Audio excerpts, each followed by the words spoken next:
morning and welcome to Africa, a giant continent of incredible wildlife, expansive wilderness and beautiful people.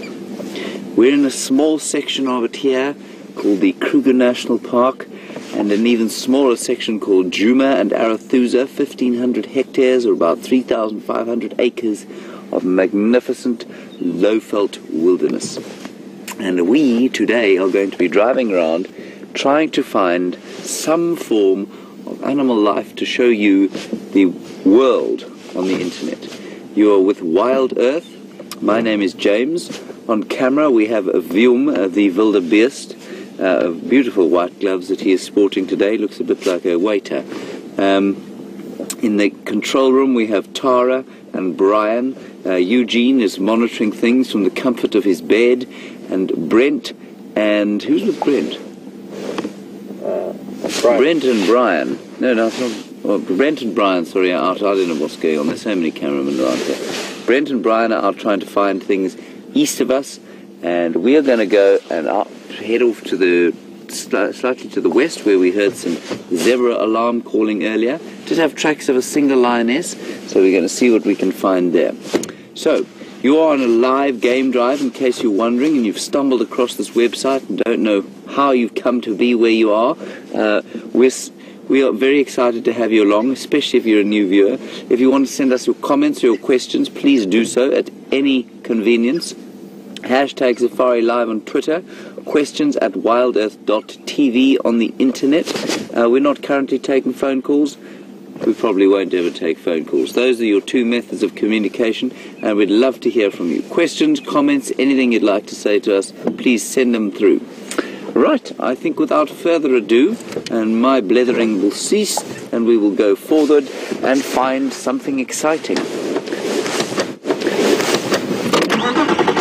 It is about probably 10 degrees Celsius here, which, if I'm not mistaken, puts us at roughly 55 degrees Fahrenheit.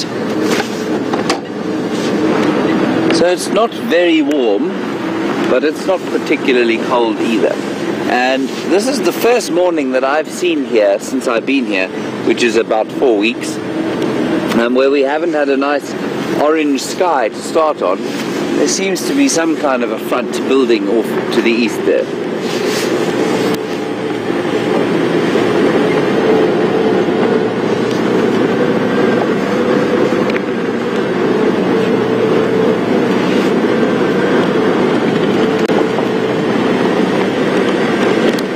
Yesterday evening we had the Nkuhumas pride of 7 lions and a young male, and they were the main entertainment of the afternoon. I am pretty sure that they may well still be on Juma, because I think there's quite a lot of pressure on them. We had some interesting interactions with them yesterday. Leopards have been a bit scarce in the last 2 days, so we're going to do our best to try and find a leopard if we can. And I know Brent is heading off to see if he can find some tracks of a cheetah, or perhaps pick on some lions as well. But there'll be any number of other interesting things to see on the way.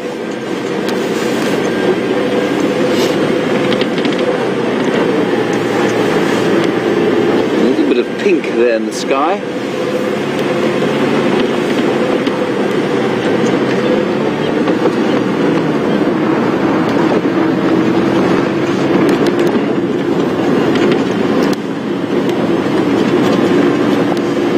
In case you're wondering if anybody else does this, and if you have stumbled upon a website that is one of many, you have not. This is a world first. What you're seeing is completely live. There is no editing. There is no fixing of colors, of contrast or anything like that. There's no post-production. You're watching a completely live game drive.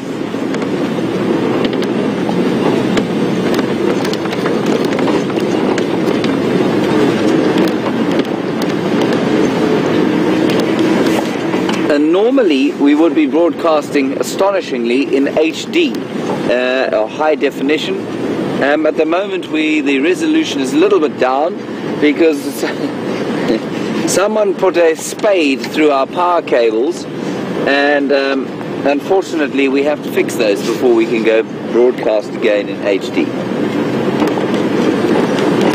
Such are the trials of working in Africa, where the design and the layout of electricity cables can be slightly, especially in these lodge regions, can be slightly less than planned.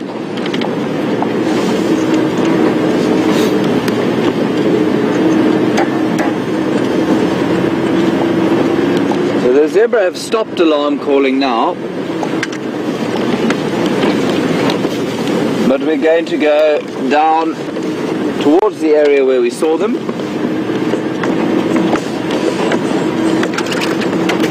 Heard them, sorry, and then have a listen. There's the zebra in front of us. There are the zebra in front of us there.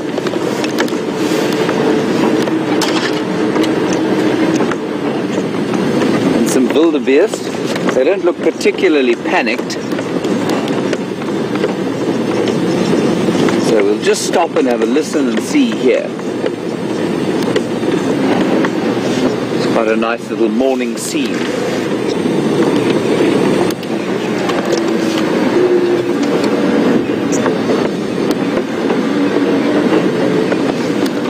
All right, Wium? Yep.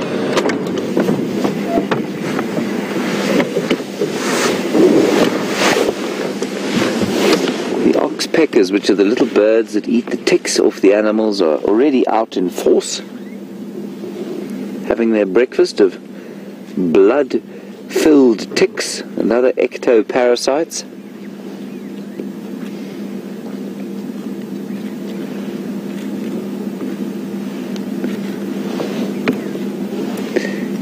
Now, a common arrangement, of course, in the African wild is zebra moving with wildebeest or gnus,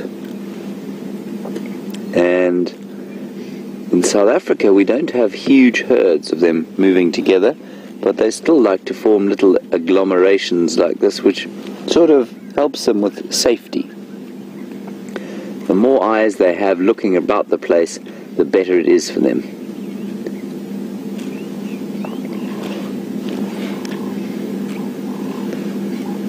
Rather pretty little scene, this. So the zebra could have been alarm calling at a predator. They could have been having a bit of a fight.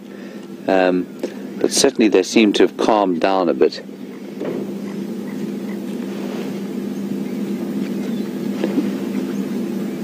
And all I can hear at the moment is the gentle cropping of grass and the winter dawn chorus.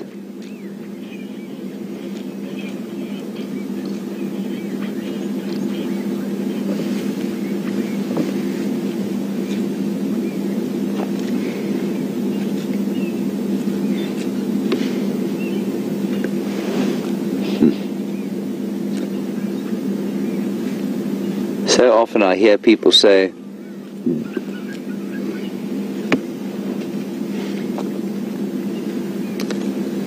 a lovely update from one of our zoomies and people who are monitoring our cameras all the time. Thank you so much to all of you zoomies and people who watch our cameras. You've been hearing leopards. You saw a leopard at 7 o'clock yesterday morning, at least yesterday evening, and you've heard leopards calling and lions calling all over the place through the night. We really appreciate your efforts to keep us posted. You really do make a big difference to our sort of daily efforts, which are not that important, but what is important is the effect that you have actually on conservation, because you're inspiring all sorts of people to tune in and enjoy the African wildlife, and once they do that, obviously conservation becomes a lot easier for us out here. I'm just going to quickly tell you how the gnu got its name. They make a funny noise when they're sort of trying to mark territory, I think, the bulls, and they go bow, bow, bow, and that apparently sounds like gnu, gnu, gnu, and that's why they're called gnus. I'm not sure why they're called wildebeest or wildebeest, which means wild beast. They don't look particularly wild in comparison with anything else.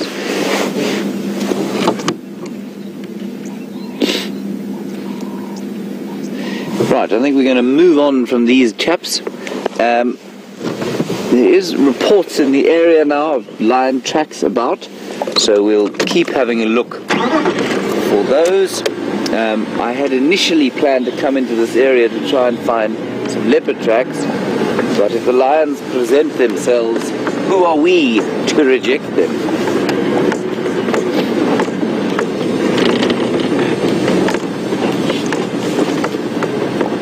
Can we just have an update on those tracks heading towards quarantine, please?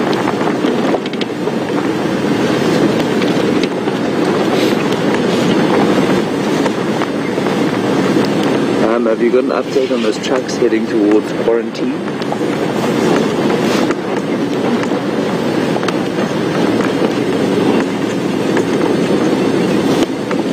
Okay, copy that. So they were heading sort of this way, where we are. I just want to stop here, Wium, if you wouldn't mind showing us that rather beautiful misty morning. Get your artistic side out.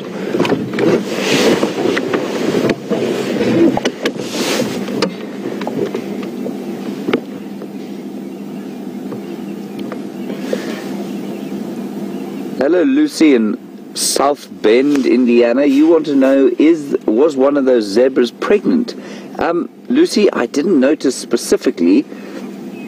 What you should remember is that zebra have what we call rear gut fermentation, which means that the fermentation or digestion of the grass that they eat happens in their hind gut, which tends to make them look fat all the time because of the amount of gas there is. And I don't know if you know anything about horses, or if you're around with zebra, they tend to let fly, as it were, as they run off. And that's because of that. So they always look slightly fatter than they probably are.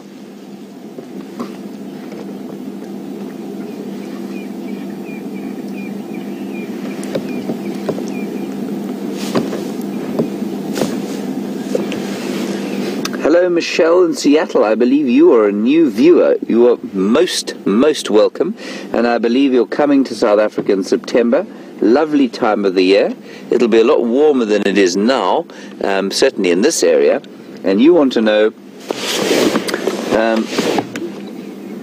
sorry, I've just heard something.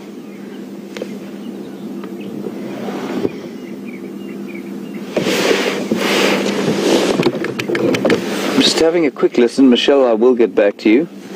And you want to know if zebras breed year-round or if there's a specific time of year. What you'll find is that there's a peak birthing time. A peak birthing time around when the first rains come, which is November-ish. But they will breed all year round if they can. So there's a birth peak, but there's no specific season. Welcome to it, Michelle. Keep sending your questions. I hope it's not raining in Seattle, though I suspect it is. I hope you enjoyed Wium's artistic shot there of the mist. Really very beautiful morning suddenly.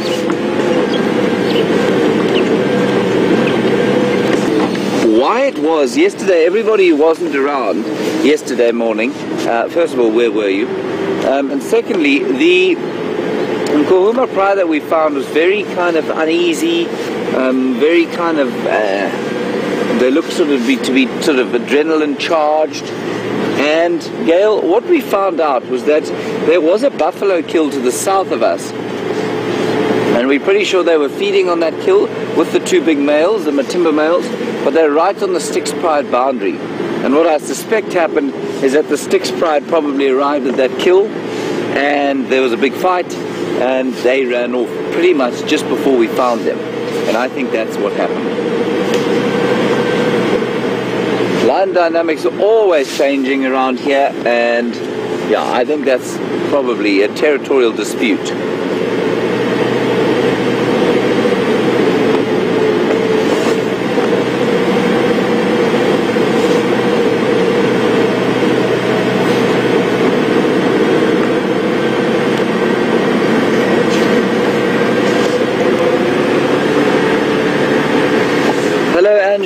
Bryan, Missouri. You've just watched a documentary made about this area, about the coalition of lions called the Majingilani, I think.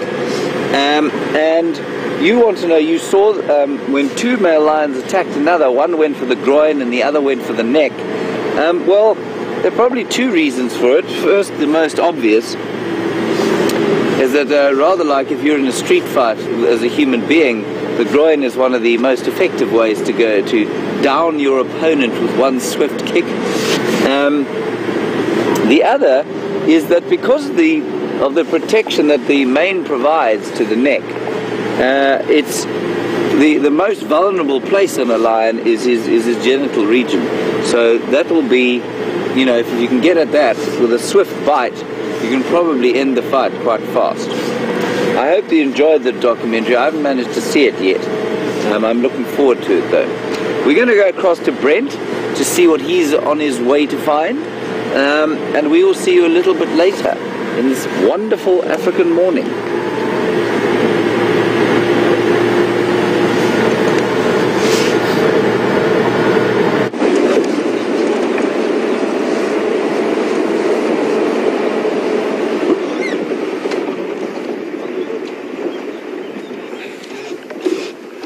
Good morning, everyone, and welcome on this sunrise safari. My name is Brent, and I have Bryan on camera with me this wonderfully chilly morning.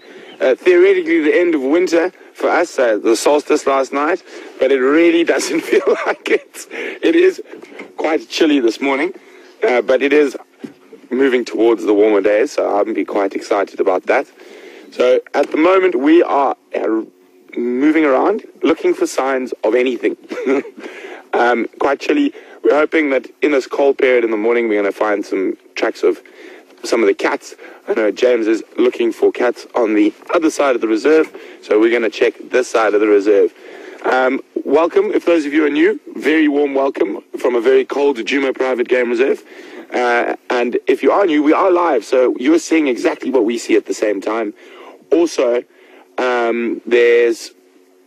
Oh, sorry, game drive's going. No, don't worry. Also, what the thing is, we are live, we're also interactive, so you're able to ask us questions about what we see in the bush. So hopefully we've got an exciting safari in store for you, and so we're going to get moving and start heading east.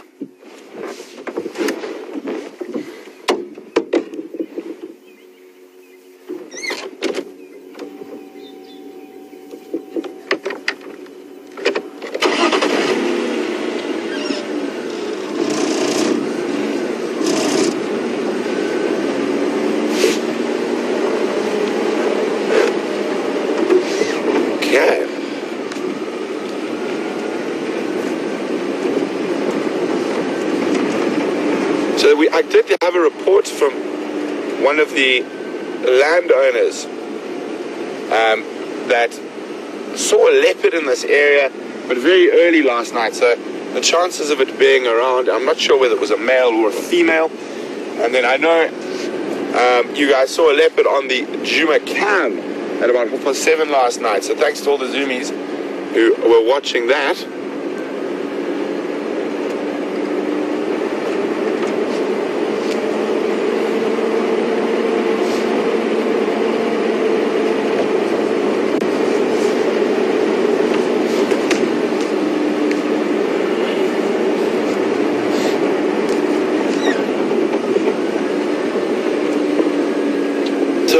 Check the junctions of roads very carefully for tracks.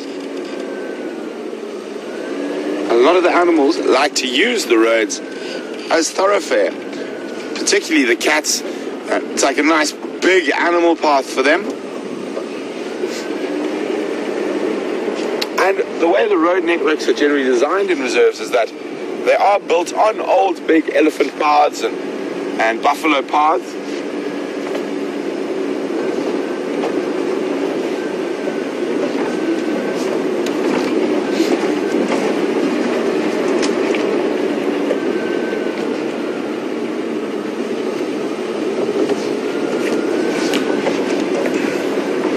I'm starting to believe some of these leopards can fly.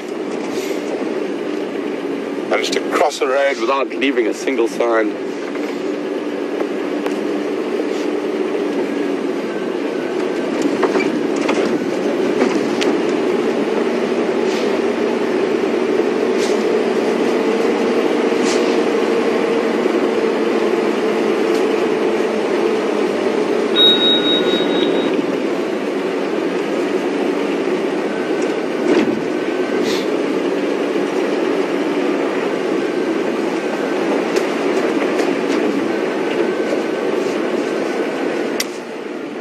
morning, Sandy from Indiana. Welcome on this sunrise safari, Sandy. Sandy would like to know why we don't see more African rock pythons while we're on drive. Whoa, excuse me. Excuse me, give me a second there, Sandy. That was... Thank you, Bryan. And again, unfortunately, it seems when I start sneezing, it's going to be a couple before the pandemonium is over. Well, Sandy, the reason we don't see that many African rock pythons, well, particularly at this time of the year, is that they might be, they're going to be hibernating to a degree, not completely, because it is still a lot warmer than other places. And we actually saw one on the walks a couple of months ago, about a month ago, just over a month ago.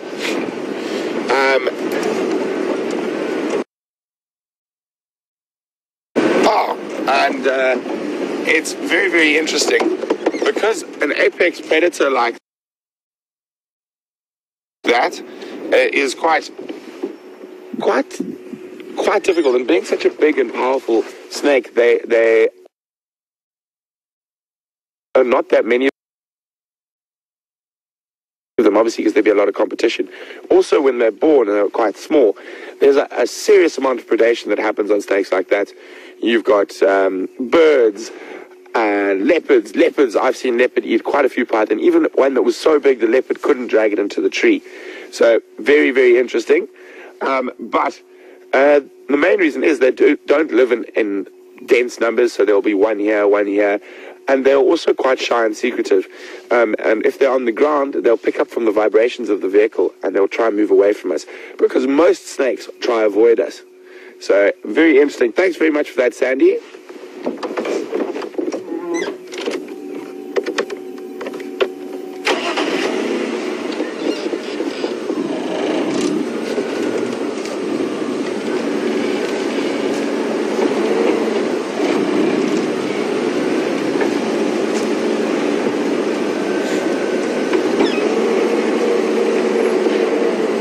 Just having a quick look, I thought I saw a track.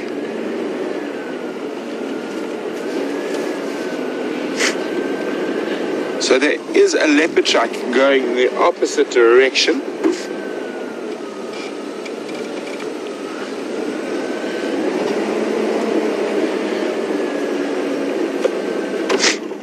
So, here I'm going to be having to face a lot of chirps when I get back from drive. And they've actually already started on the radio. So we're going to cross to that evil little short man, James, see what he's got, and I'll be back with you a little later in the drive.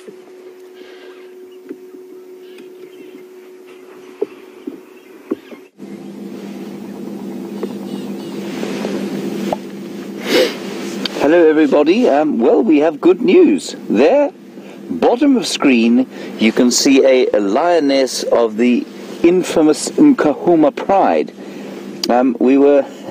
We were driving gently along the road. We didn't see anything, and I looked down, I saw the tracks, and I said to Wium, "They're the lions." He said, "Yes, I can see them." And I meant the tracks, and he meant the pride. And here they are. Not too far from where we left them yesterday, and I think that's because they've been feeding. They did feed yesterday. She sniffed something on the wind, and it's just very nice to see them in such sort of gentle, light conditions. We're going to go a little bit forward. The rest of the pride is there, and some of them were playing a little bit, so hopefully they'll do that again for us. Beautiful lioness, just enjoying the coolth of the morning. Ooh, hang on, we may wait here a bit.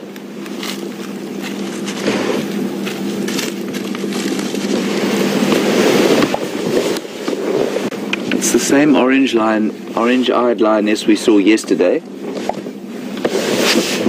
Sorry, I'm just got to answer something on the radio. Aubrey, I found the pride. The lions are here on Rebecca's.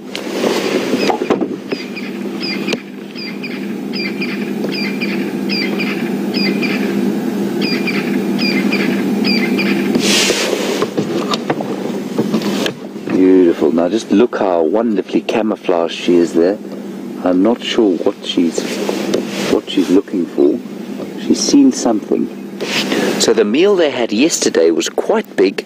I think certainly the male had eaten his fill. He was enormously fat. But some of the females look like they didn't eat that much. And so they'll be on the lookout for opportunities. And what I read quite interestingly yesterday, you see what she's doing? She's actually stalking on her own, and she's not including the rest of the pride. That often apparently tends to be the case, where they don't necessarily include the rest of the pride. They sort of cheer each other on from the background. I'm not going to move the vehicle. I'm just going to give her an opportunity to follow what she's trying to find.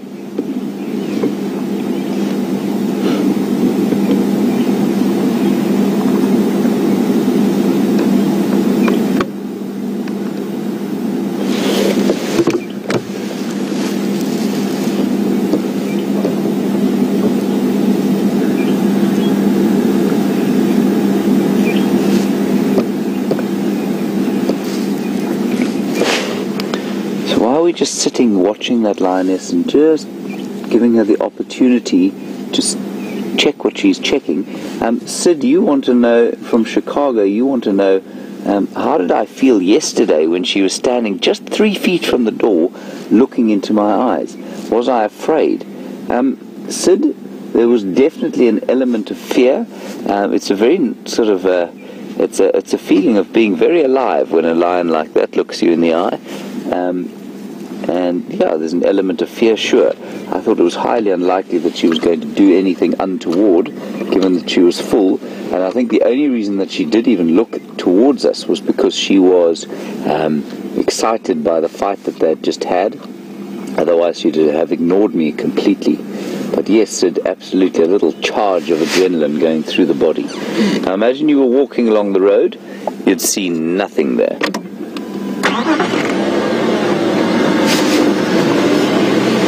Go just a bit forward. I'm going to leave her to just see. She might want to try and catch something, so I don't want to disturb whatever it is. And we're just going to go forward to the rest of the pride.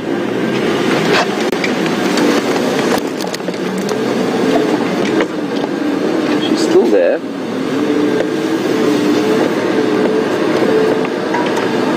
And the rest of the pride was here. There they are.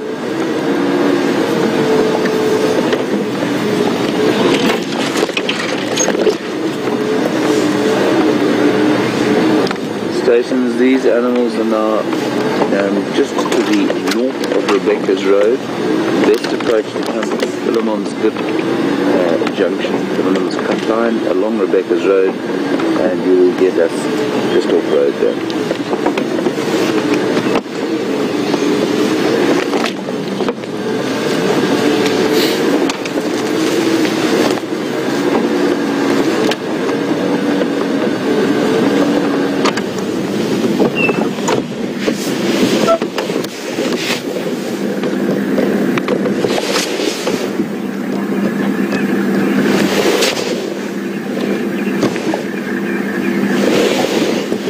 That.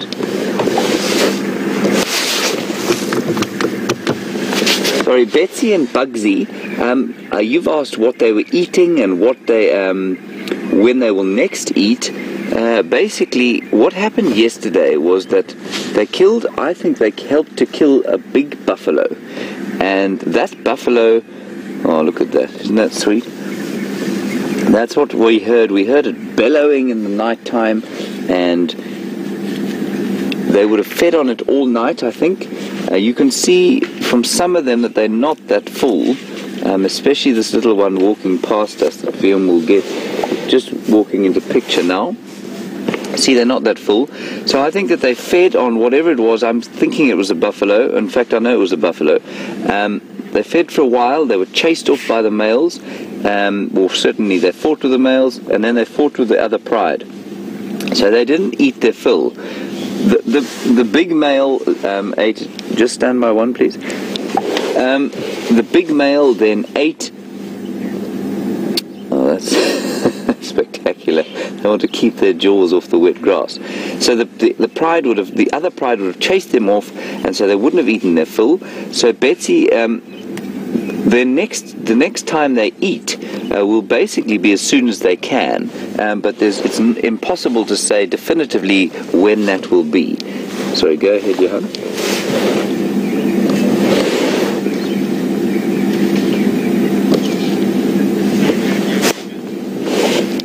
Yeah, affirmative. Were you looking for me?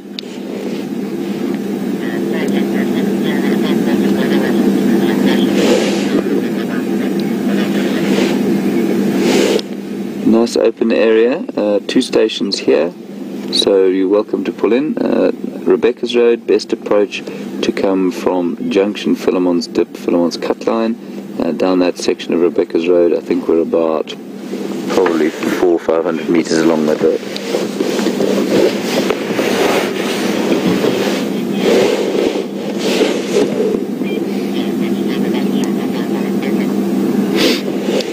Junction Balanites, yeah, just head to the south, not the southeast.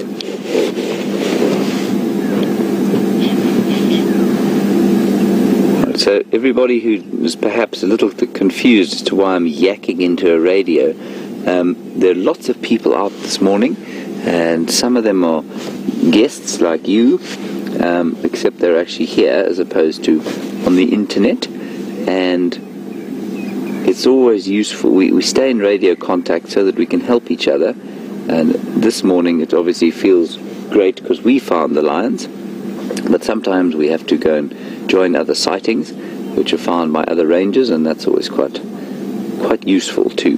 Yeah, they've heard something. Go ahead.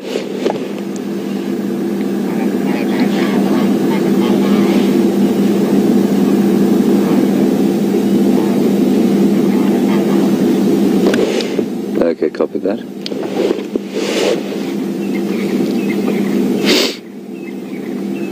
Now, interestingly, this tends to be what lions do. So you can see they're quite alert. They're not exactly fast asleep yet, but they're getting that way. So I suspect they've moved a bit during the night. Maybe they've tried to hunt something, but they tend to settle down quite a lot when it gets light, because the hunting opportunities are just much smaller. So I don't think they're going to do a huge amount today. They may prove me wrong. If something large walks past here, they'll flatten it, no doubt.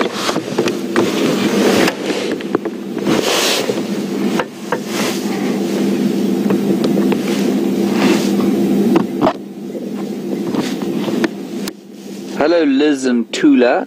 You just want a quick recap on which pride this is. This is the Nkuhumas pride, and they are 7 lionesses, 2 of them sub-adults, and then one of them is a young male about 3 years old, just 3 and a bit years old. I haven't seen him today, but I'm sure he's around here. He tends to spend a bit of time away from the pride. He's always the laziest, the last to stand up, the last to move. I haven't seen him yet today though, but there's another group of them just to the left of us, and that's where I think he is. Beautiful morning. So we're going to pop across to Brent. We're going to stay with these lions and just see if they don't do anything, and Brent is looking at some waterbucks, and we'll go and have a look at them. See you just now.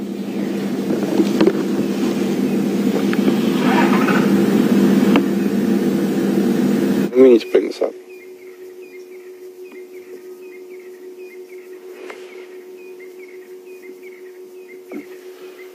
Good morning.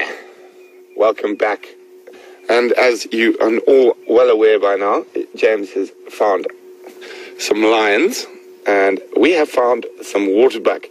A beautiful animal, but not quite as exciting as the big cats. But we've got 3 female waterbuck here, and it's an incredibly beautiful misty morning. And we were sitting in the valley earlier, and we were below the mist, and we've driven up through the mist, and we're actually sort of on the mist line now. And you can see that white behind the waterbuck. And we sort of, it's very beautiful, quite serene.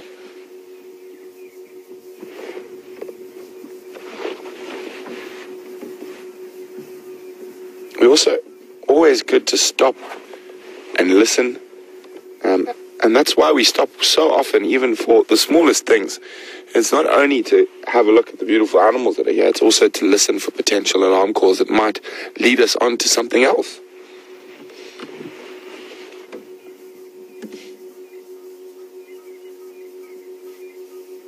You can see they're all fluffy from the cold, so they've erected the hair on their body and to catch a layer of air between the warmth of their body and their hair, and it sort of creates an insulative blanket around them.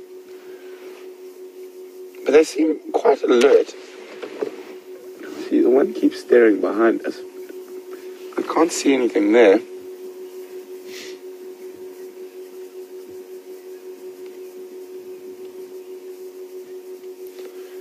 Very pretty antelope. Very elegant. So speaking of their hair is actually quite different from an impala or whatnot. It is hollow. It's shaped more like a porcupine quill. And there's a couple of species that have this adaptation. Waterbuck being one, and gemsbok or oryx being the other. And they have it for two very different reasons.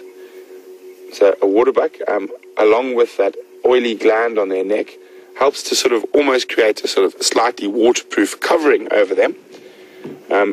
Whether with the gemsbok, who lives in the deserts, or the oryx, that same adaptation is to prevent water loss.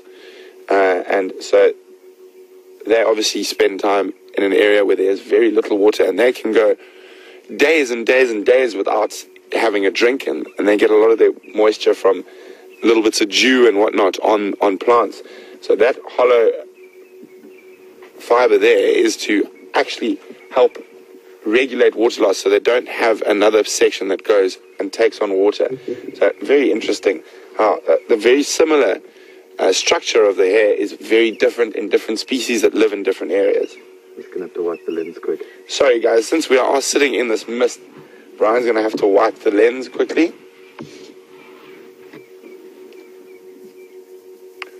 And we can actually, I think if we pan down onto the road, we can see that we're actually sitting right in this mist belt, so to speak.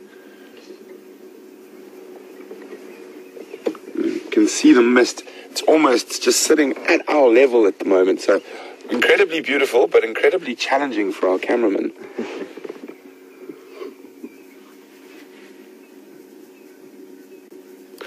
But not much going on here apart from the waterbucks.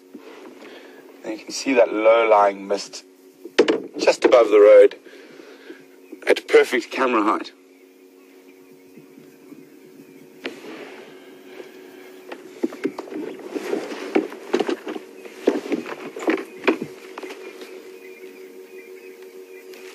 So we're going to continue on, see what else we can find, and we're going to go back to Jamesy and the lions, and we'll be back a little later, hopefully with something else interesting and different.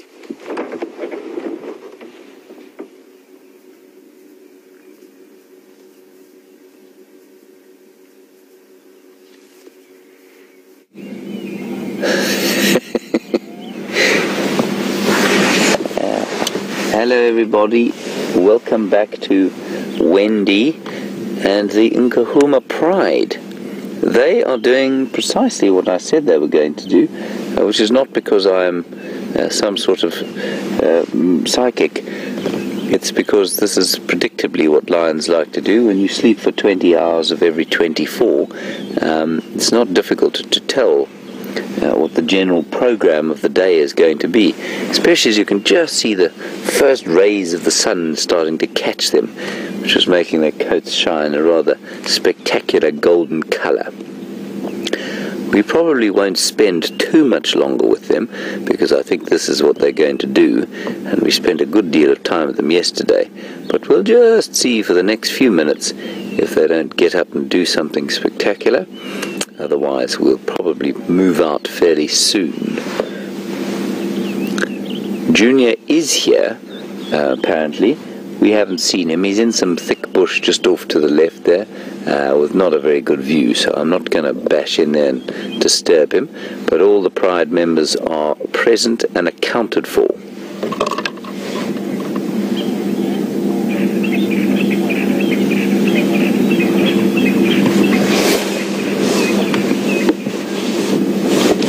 Copy, thanks.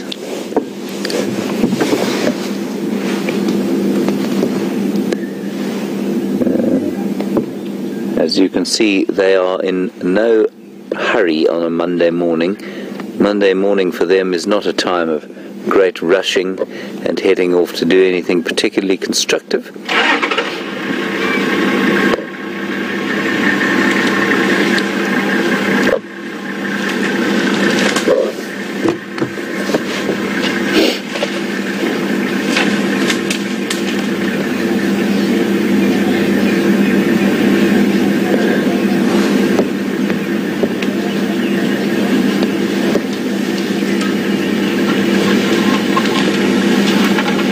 Hello, Morning Glory. You seem to be gaining more information than the average spy agency. You've managed to find that the Birmingham Boys, who are a coalition of 5 male lions, for those who don't know, were found at Jordan's Dam yesterday by a chap called Taxon. Morning Glory, please will you share your source of information, because it is quite astonishing. We did hear that they were found. Jordan's Dam, unfortunately, is north of our reserve, and that's why, so we can't go across there. Otherwise we would definitely have done that. And those lions tend to head apparently off into the Manileti the most, which is a big sort of national reserve north of us, also unfenced with the Kruger and unfenced with the Savi Sands. So that's where they are. Oh, look at the light now coming onto these lovely lions.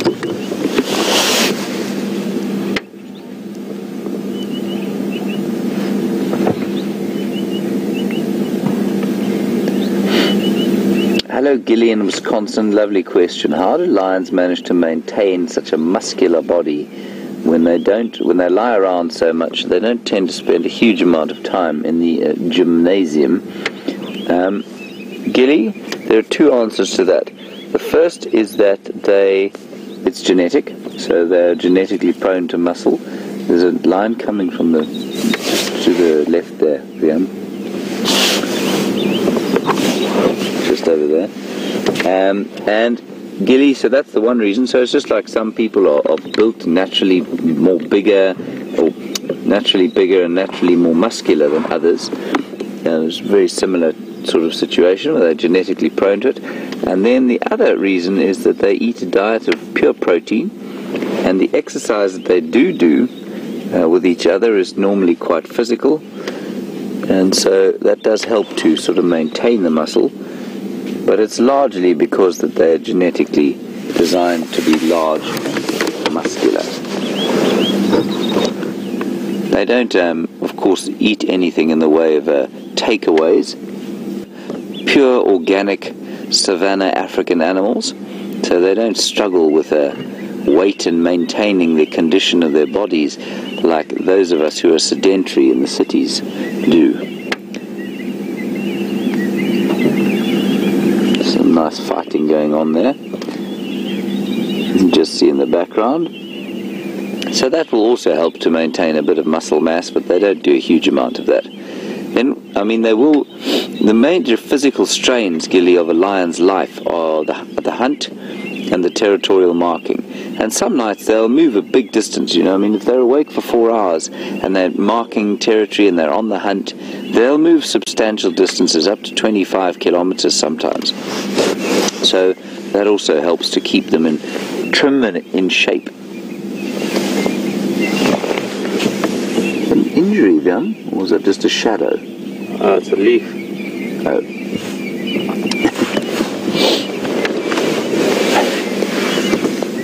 sun has just peeped up. It's over that cloud bank.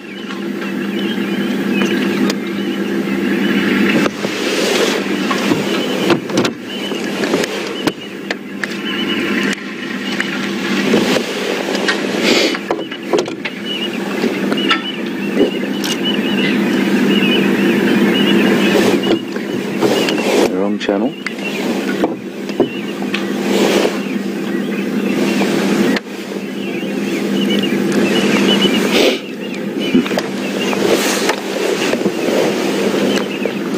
I think maybe we'll just go a little bit further forward and see if we can't see the young male and see what he's doing, and then we'll probably head out and see what else we can find.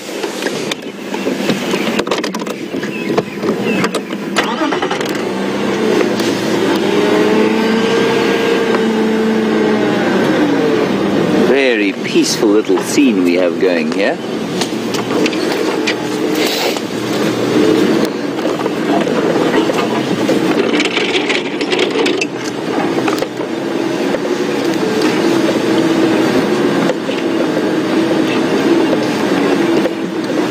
So we're just going to have a quick look at the male here, and then we're going to go across to Brent, who is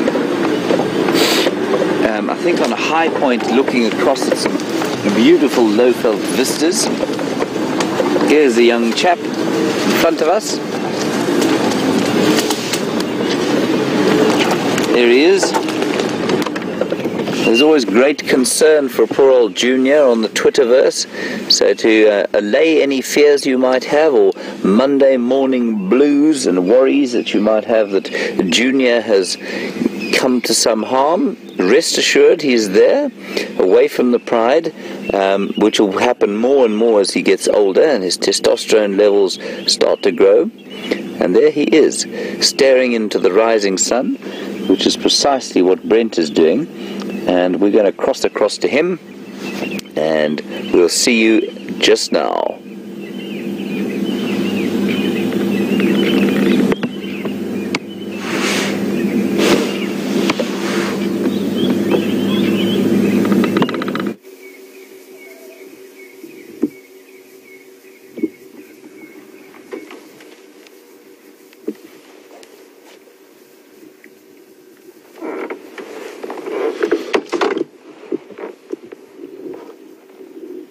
Good morning, everyone. Welcome back. Bryan and I decided it's such a beautiful setting. We're going to stop here and show you what we're talking about, the mist in the valley. And fortunately, there are male leopard tracks going down this road as well. So we're following up on leopard tracks and just looking at that. You can see how the mist sitting in this low-lying valley, and it's actually calmed down a bit. We're actually sitting at the same sort of line of that mist, so we're in the mist. So we do apologize if our lens keeps misting up, but it is very pretty but very challenging for the cameraman.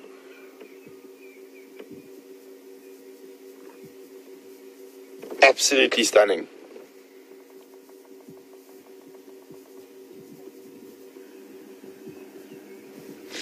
Okay, well, let's continue on.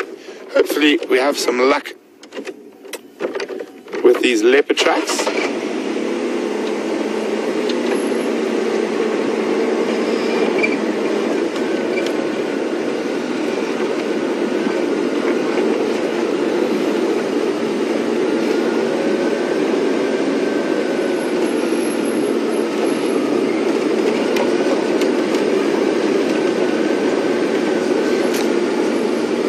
Catherine from Texas. Welcome on the Sunrise Safari, Catherine. Catherine, I tend to agree with you. The bush this morning with the mist is particularly beautiful, and it does look like a watercolor. Oh, he nearly snuck away from me. That sneaky male leopard track, but I spotted it.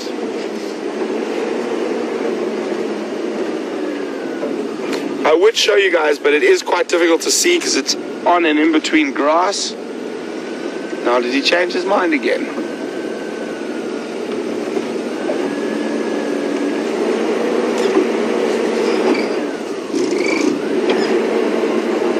I think I'm gonna guess. I'm gonna make an educated guess, which is quite an important thing while you're tracking.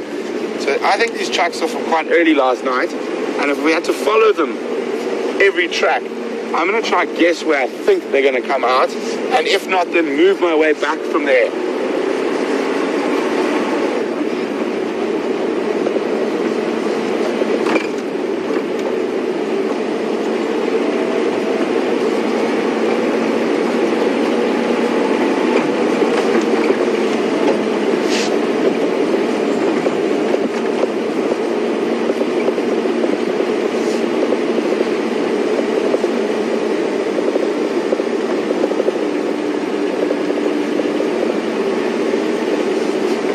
Such an absolutely stunning morning.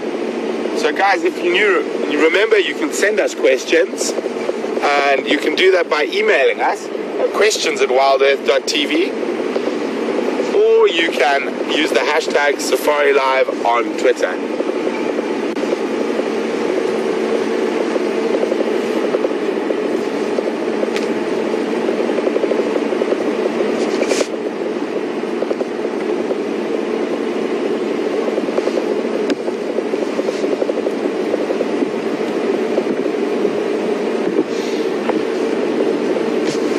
Hi Jim, good morning Jim. Would like to know about my educational background.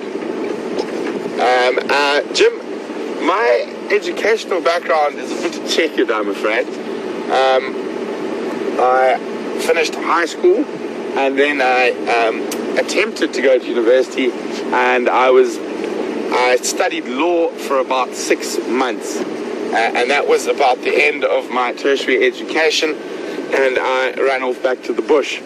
Other than that, my bush education has been really, really varied. And I've been very fortunate that I've grown up in an area and worked with so many great guides and trackers who have taught me so much over the years. And you never stop learning in the bush. You constantly learning. So thanks very much for that, Jim.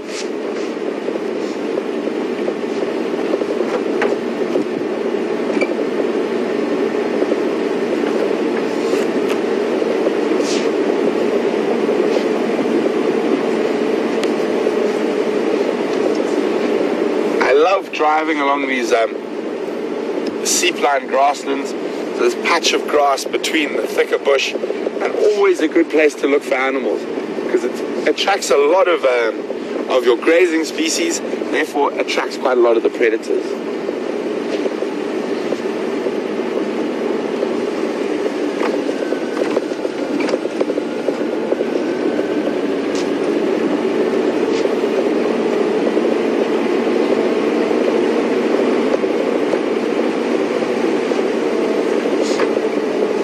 Still having a look out for those leopard tracks. I think they're going to pop out over there, so I'm looping around.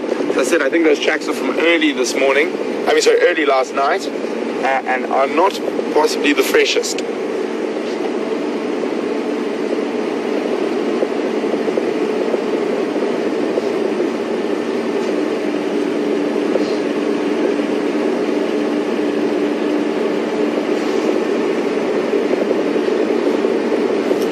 Hi Lynn from Canada, welcome on the Sunrise Safari, Lynn.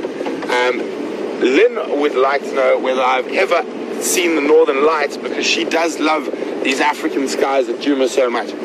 Lynn, I haven't, but it is definitely something I would like to do. I might have to get over my fear of the cold to do that, but it is definitely something I would like to do sometime in my life, is go look at the Northern Lights.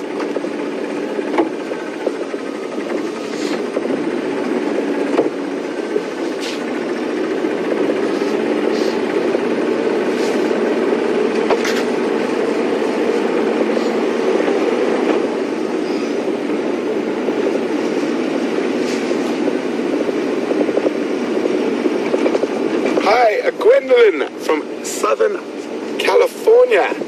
Gwendolyn would like to know if we ever see the Southern Lights from Juma, Aurora Australis. Gwendolyn, we don't. I've actually not heard much about the Southern Lights before. Maybe they're down in Antarctica. Maybe if you guys could check for me about the Southern Lights and where they can be seen from.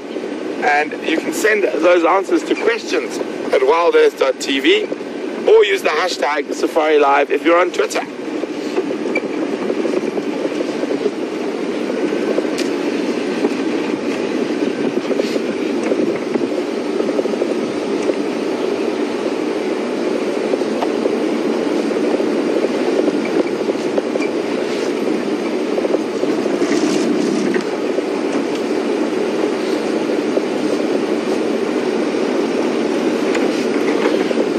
Jeffrey from Austin in Texas.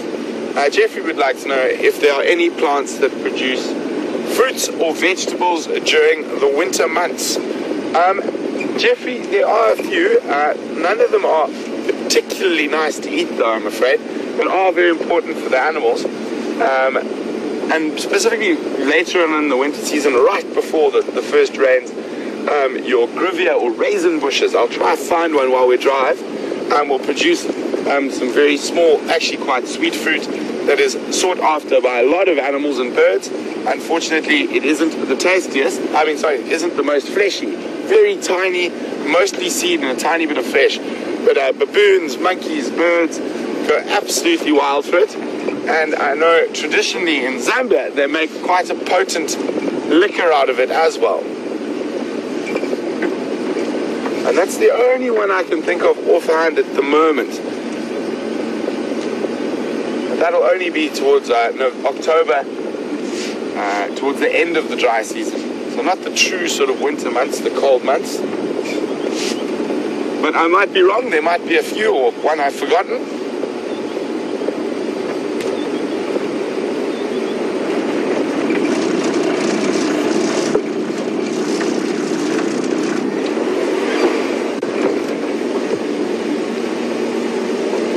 Quick look. No tracks yet.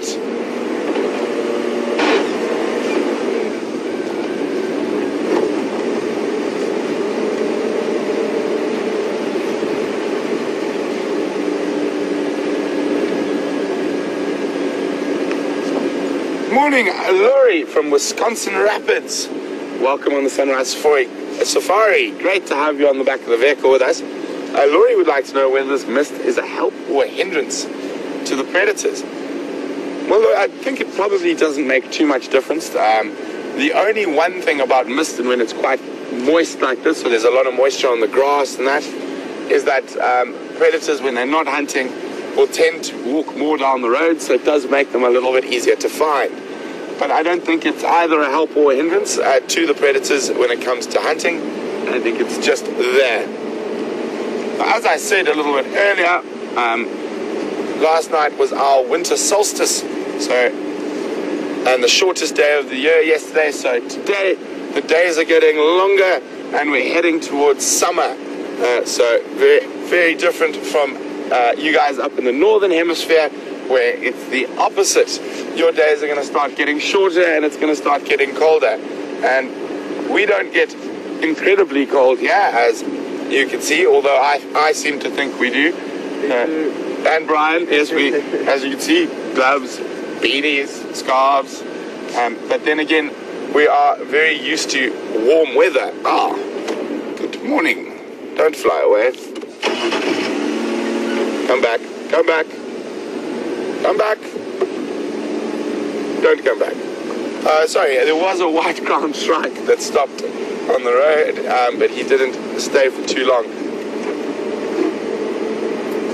So, when in doubt, where do we go, Bryan? Buffelshoek Dam. Buffelshoek Dam. Let's go have a check-in with Bob, see if Bob's managed to retain his friend from yesterday, or is he gone loner again, or is he chatting to the birds?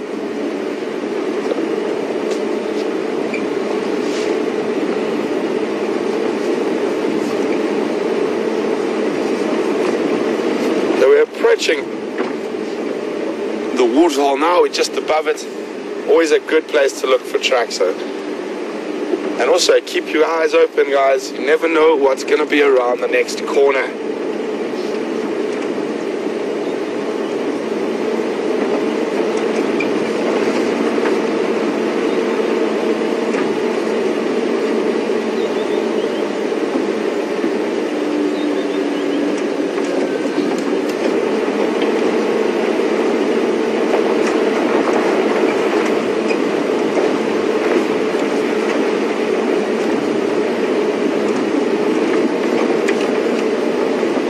Okay, we're nearly there.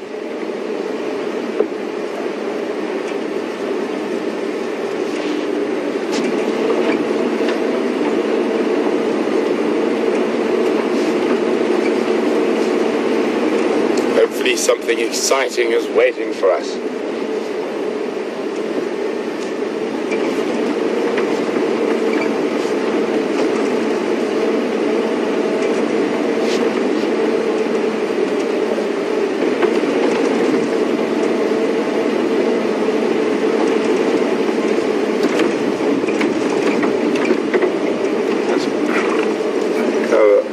Oh no, Bob. I mean, honestly, Bob, are you that unpleasant to hang around with?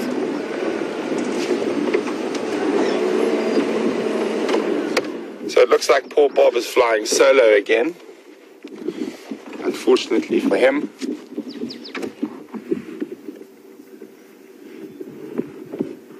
There we can see that scar on the back.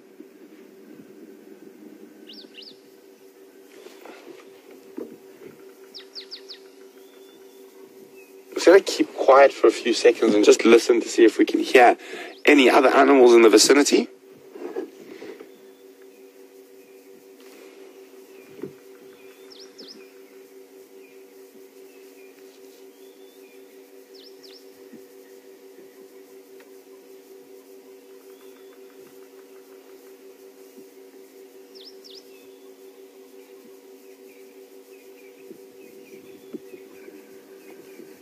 You can actually see the condensation from Bob's warm breath coming out of his nose. That's how chilly it is this morning.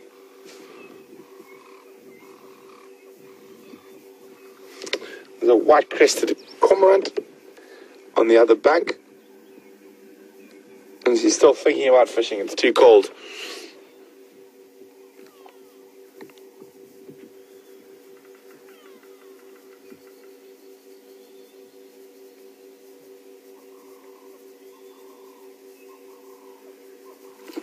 Here we go, open the wings, bask a little bit, get some warmth.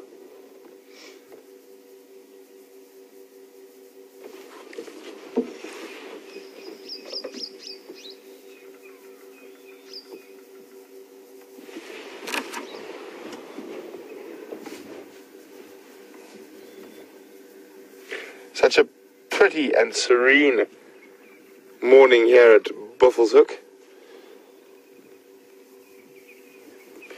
But unfortunately, not too much, so we must soldier on, fight the good fight, see what else we can find. Well, let's carry on.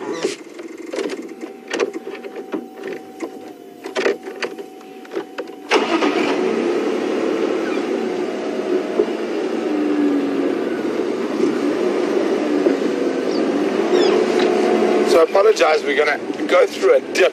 And we might, I say might, have a little bit of signal breakup as we go through, so just bear with us and I will try and get through there as soon as possible.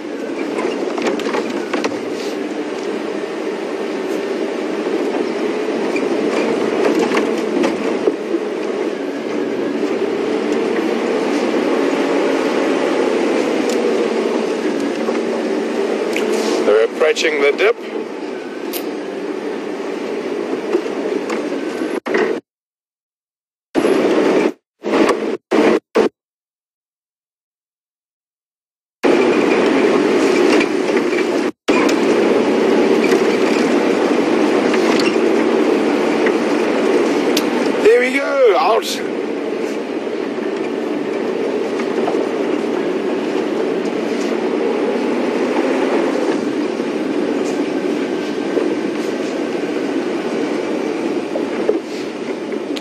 So it looks like the gremlins are not even in the dips today, so that's good news.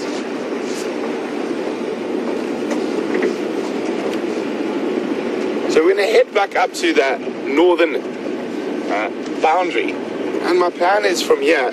So I know there's that set of leopard tracks that are going there, and I said they're from early last night. Obviously you can never be 100% sure with tracks, but I suspect that they are belong to the same male leopard who arrived at the Juma Cam last night. Sorry, give me a moment. Oh dear. They like confusing me, these cats, don't they? This looks to be a young male leopard. I'm just going to have a quick look back down towards Buffelshoek. They do have quite a particular like for taking a certain elephant path from the waterhole. But as I was saying, I suspect those leopard tracks we found on the eastern boundary of that big male leopard who appeared on the dam cam last night. These look to be slightly more fresh, so I'm going to have a look where these go, and then if we have no luck with these, I shall head up to where I think that male leopard might have popped out. I heard him calling for the last time around 10 o'clock last night, and he sounded like he was quite far north and west of the dam. So we will definitely go check if we have no further update on these tracks.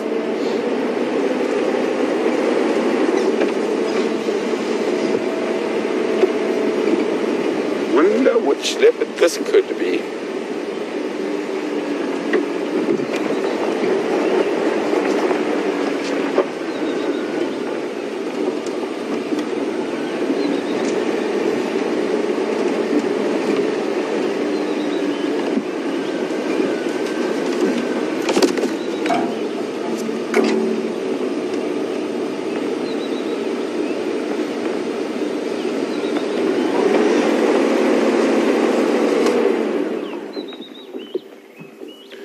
Hi, Tina from Houston. I'm going to answer your question quickly. Then I just want to have a quick look at something off the vehicle. Tina says she hears me speak about the wet and the dry season constantly. And she's saying, do we have two distinct seasons here or do we have four? Well, very much two distinct seasons. We've got wet and dry. And with the wet is hot and with the dry is cold. We don't have very distinct autumns or springs in this part of Southern Africa. Where there is a place in the Western Cape, which is a slightly different system. They have winter rainfall, not summer rainfall. There you have very definitely more visible seasons. But out here, it's very much wet and dry. Wet and dry, and wet is wet and hot, and dry is dry and cold. So I'm just going to have a look. I want to check this very large elephant path here. That elephants, they do use it, but the leopards quite often use as a highway through the area. So I'll be off vehicle for 2 ticks.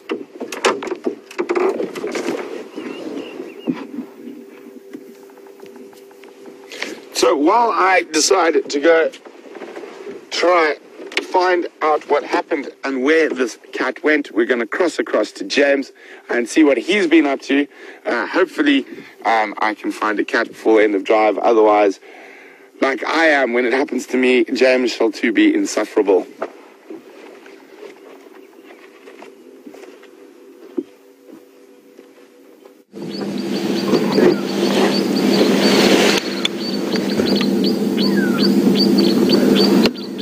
Hello everybody, welcome back to Wendy.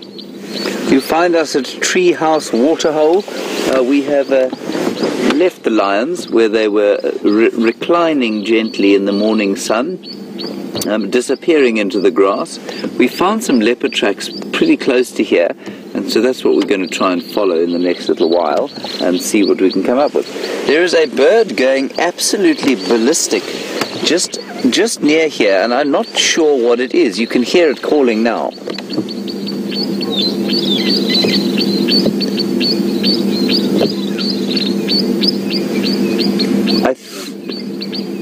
I can see it now. It's a 3-banded plover. If you zoom in there, next to the dove, I'm sure you can see the dove. I think what's shouting next to it is the 3-banded plover.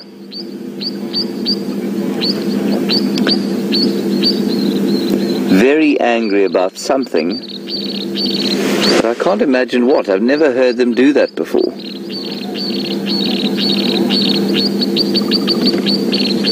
Quite bizarre. There's the dove. That's one three-band plover, and there's another one shouting just to the left of that one, I think. Anyway, so it goes. On the bonnet of the erstwhile recalcitrant Wendy, we have got a tree. Now, this is not a quiz. This is a tree called Ozeroa paniculosa. Nice word for the morning, to get the lips moving. Ozeroa paniculosa, or the resin tree. I think it's a common resin tree. And very distinctive herringbone venation down the leaf. And I've picked it because it's got a rather interesting sort of medicinal use. You can powder the bark, apparently, and we had a lovely question from Sarah at Dayton Children's Hospital yesterday about whether people still use traditional medicines out here, or do they have they issued them in favor of sort of more Western pharmaceuticals. This is one of the trees that apparently is still used, and you can powder the bark for two reasons. One is for dysentery, and the other is for chest infections. Now, the most disturbing part of the story is, of course, that once you've powdered the bark and soaked it in water and created your concoction, there are two methods of administration. One oral, and the other is via an enema. Apparently you can choose which one you want. I'm really not sure why anyone would ever choose the latter. But if that is your bent out here, and you have dysentery or a chest infection, well, then this is the tree for you. Ozeroa paniculosa, the resin tree.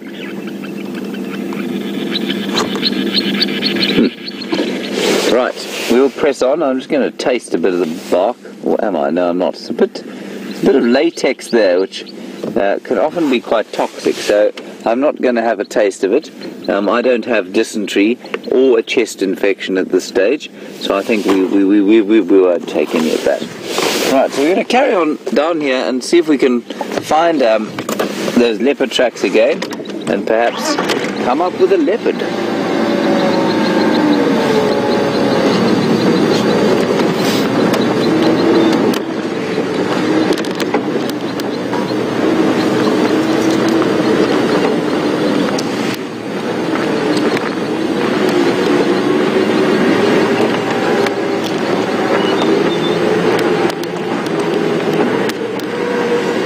Here we go. No, that's hyena tracks we have on the road. Plenty of them.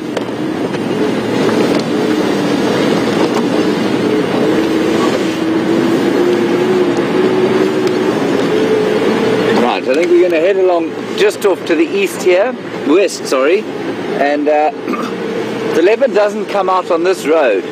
We're going to head across to Arathusa and see what they've got on that side.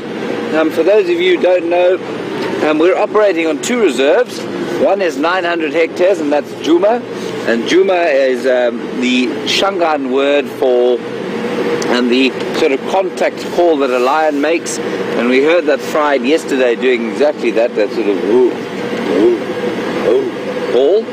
And then the other one is called Arathusa, which is a Sepedi word, meaning let us help. And so that's where we're going to be heading, assuming we don't find any more leopard tracks on this road.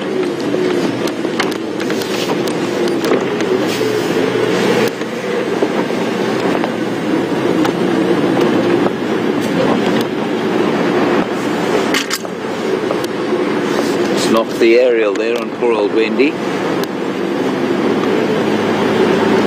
Cameramen have a hard job keeping everything together up top there. All you see is Brent and I talking to you and the various bits of wildlife that we have, but the cameramen do an astonishing number of things behind us.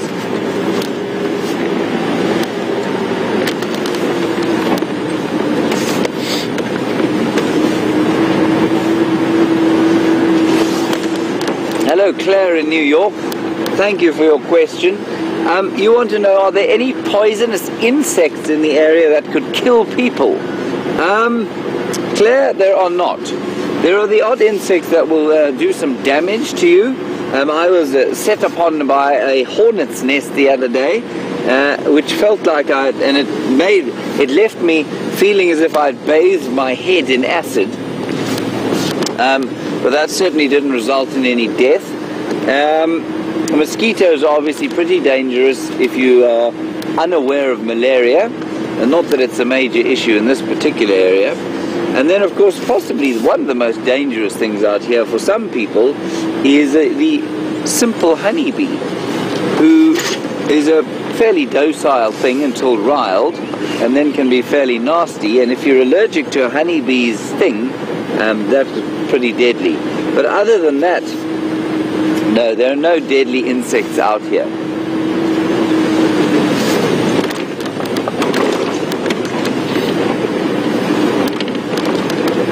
And especially not in the wintertime. You know, in wintertime we struggle to find insects. They tend to disappear into the ground or die off, and their eggs are stay dormant for the winter, and then as the rains come and the heat increases, so they'll emerge. In summer there are a lot more insects than there are now.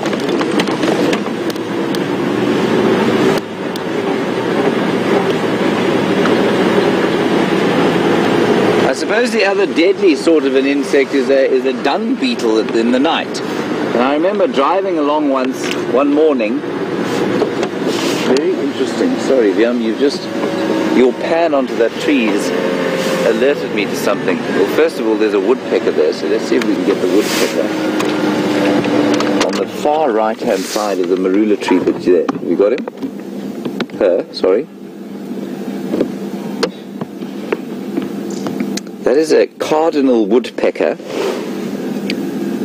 and the male has got a bright red cap, just like a cardinal, and that's why they're called cardinal woodpeckers. They don't always peck away big holes in trees, so that one is basically just gleaning for any kind of insect that there might be on the tree leaves. He's still there. She's still there. But what's interesting is that marula tree has got fresh green leaves on it, which is extremely odd. It almost looks, all the rest of the marulas are bare. They're totally deciduous trees, and somehow this marula's got it into its head that summer's just around the corner, which it is not. We may have passed the winter solstice, but we're certainly nowhere near summer. So it'll be interesting to note if this tree doesn't get some kind of damage, because what it's doing by putting out the leaves now is using huge amounts of reserves that it probably can't afford to lose if the lack of rain continues as it has. That's very interesting.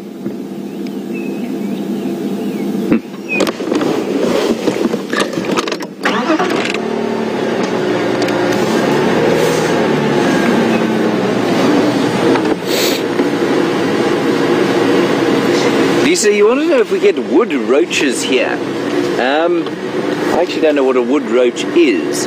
I'm assuming maybe you're talking about wood lice, or what we would call wood lice, which are those very primitive insects that, they're not even insects, they're primitive invertebrates that knock about under dead wood and in dead wood. We do definitely get them. Strange little grey things with 6 legs. I think they've got 6 legs. I think they've got more. In fact, they've got more legs than that. We do get those, and we do get the garden variety cockroach in quite great abundance out here, especially in our buildings. And just going back to the deadly insect story. So where we used to drive at night with the spotlight, I had a tracker called Elvis, and Elvis used to sit on the front of the Land Rover and shine the spotlight. And insects, as you know, are attracted to light. And apparently it's something in the neurology of an insect that basically makes them spiral out of control towards the light. And in summer at night, if we were driving quite quickly along a road it wasn't entirely unusual for a dung beetle to leap up from whatever piece of dung it happened to be resting in, fly towards the spotlight sort of invisibly, and then bang into the head of one of my hapless guests behind. And we then have to stop and tend to quite nasty wounds. The dung beetle can fly at almost 60 kilometers per hour the other direction. It's quite a hit to take from a dung beetle going 100 k's an hour, ostensibly into your forehead or your face.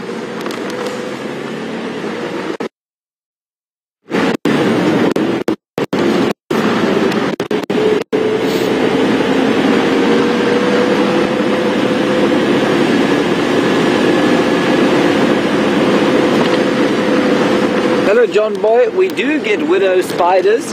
Nice question. Obviously not insects, but arachnids. We get widows. We call them button spiders. We get black and brown. The black widow here can be pretty dangerous. I think there have been 1 or 2 incidences of human death from a black widow spider, but it's almost unheard of.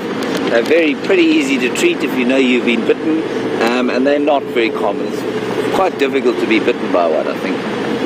They tend to live in damp areas and buildings, or under rocks and caves. That's the most likely place you'll find them. And they tend to be pretty reclusive. So yeah, we don't generally have trouble from them.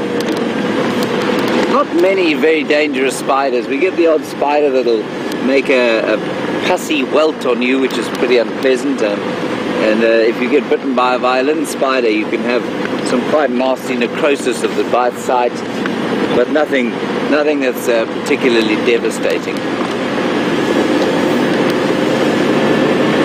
I think a lot of people associate the wilds of Africa, in fact the wilds anywhere, with a great plethora of stinging insects and biting spiders and attacking snakes. And that really isn't the case, certainly in any wilderness area I've ever been to. Snakes will move away. The insects are far less offensive than you actually think they are. And the spiders tend to be, for the arachnophobic, they look a bit gruesome, but they're certainly not very dangerous.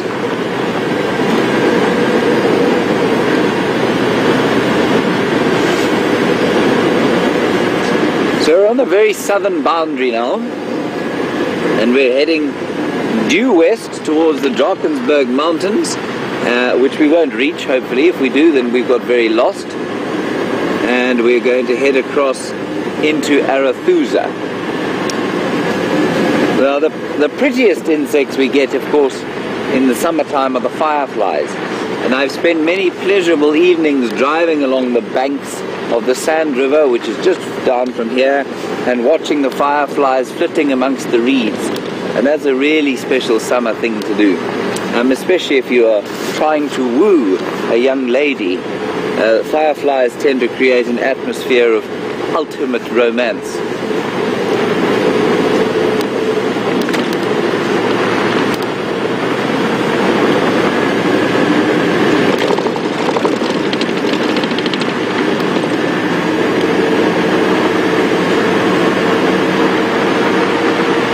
There's not a great deal going on out here right now. Wium, where are the animals? There's a steenbok. Hugely exciting animal. Sorry, I don't want to move the car because they generally run away as soon as they can. That is a steenbok.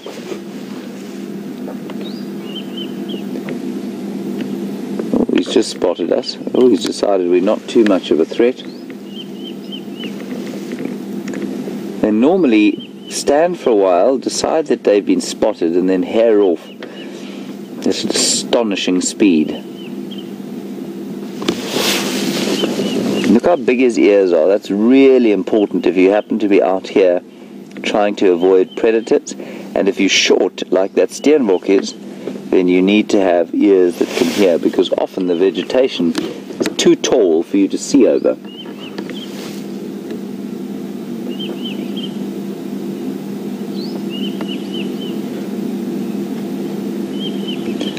It's not the best place in the world to be little. Now for a steenbok, this time of the year presents a difficulty. Because there isn't much in the way of fresh grazing, and because they're so little, they do need to eat concentrated food. So what that steenbok will be looking for now is the last of the sort of forbs, which are herbaceous plants that don't turn into trees necessarily.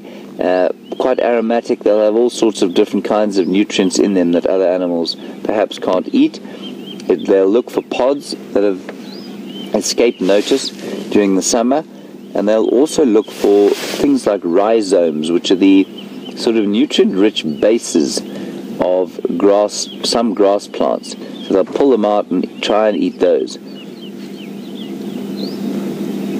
And any sort of green leaves that are left on the low-hanging bushes, the steenbok will eat. They're called concentrate feeders, so they need pretty energy and protein-rich foods to survive.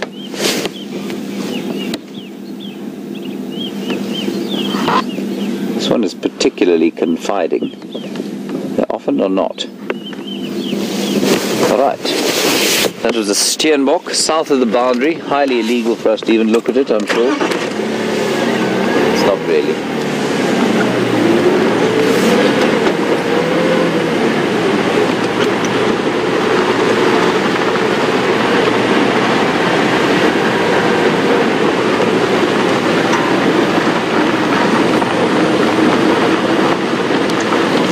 Donna in Maine. A good question to which I'm not sure I have an answer. You say, if insects are attracted inextricably to light, why don't they fly towards the sun during the day? Donna? I don't know. I suspect there's something to do with the fact that the sun is kind of, you know, everything is light in the day, whereas at night, I mean, I don't think I've ever attracted insects with light during the night. Whereas at night, you know, a concentrated light tends to attract insects. I think there are some insects that fly at the moon on a full moon, but again, that light tends to sort of diffuse all over the place. Whereas a spotlight's a very concentrated beam. So is a light sort of in the eaves of a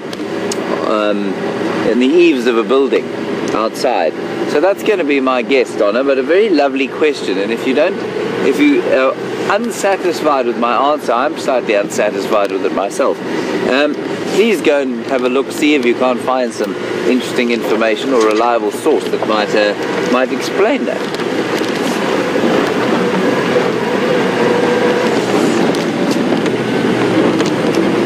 So we are now on Arathusa.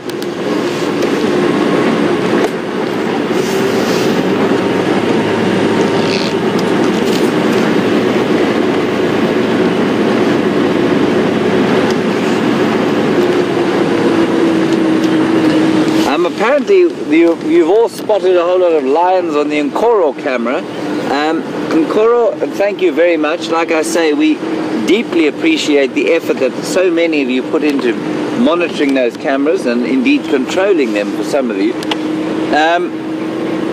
Nkoro is a very long way away from here, and B, outside of our traversing area, so we can't go there and look at them with the vehicles, so sorry about that. But thank you for your efforts.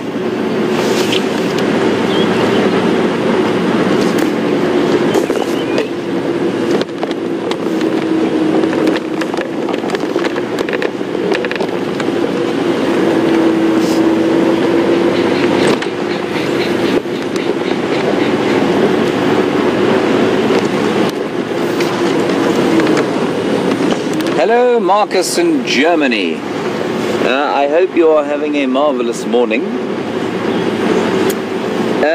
Nice question about hibernation, and it often comes from Europe or from North America, where it gets much colder than it does get here. So, Marcus, in very general terms, very little will hibernate here.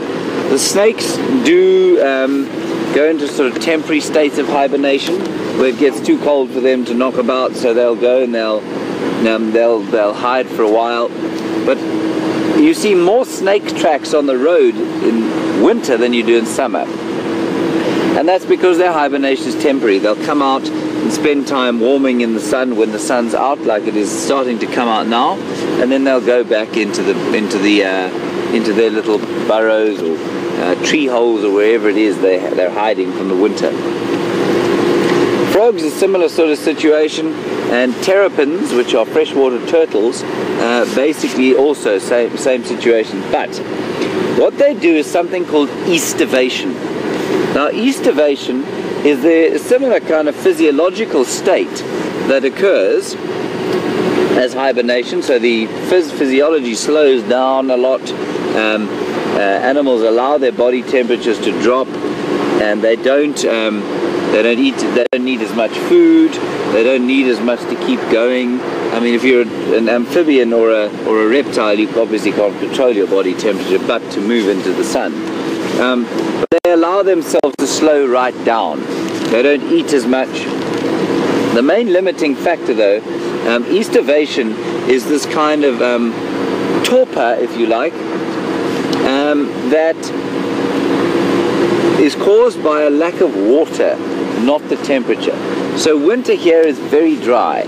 All the natural water holes dry up, and so when animals estivate, like the frogs and the terrapins do, they find a comfortable, safe place to slow down because there's not enough water, not because it's cold.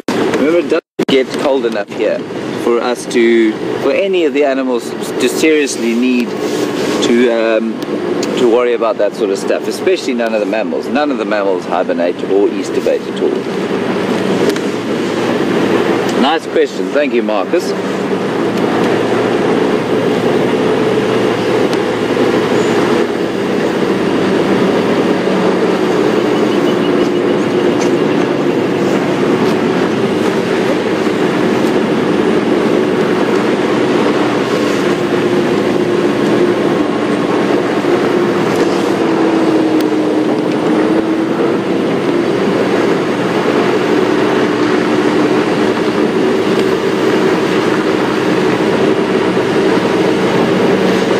John Boy and Marianne, you've carried on with your discussion on arachnids and scorpions and spiders and ticks. Those are the arachnids we get here. John Boy, you've asked about recluse spiders. I have to admit that I'm afraid I don't know what a recluse spider is. I'm going to hope desperately that we don't get them here, and therefore that I'm off the hook for being ignorant. I will try and find out. And then Marianne, you say that you've seen a scorpion hide in Mark's hat. And, okay, sorry, I've got some information on a recluse. It's a violin spider. We do get them here. I'll get back to that, John Boy. So, Marianne, you say that you saw a scorpion bite Mark on the forehead and that was hiding in his hat. For those of you who don't know, Mark is a highly experienced presenter and bush person.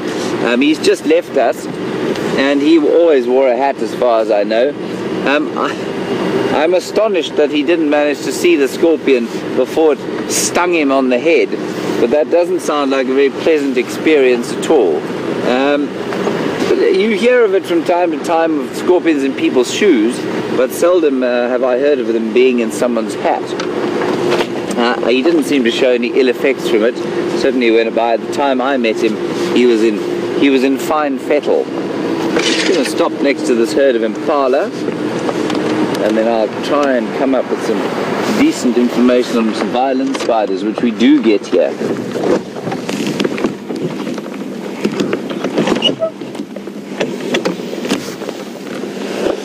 Rather nastily backlit, but it's quite pretty, especially with those last sort of winter colours.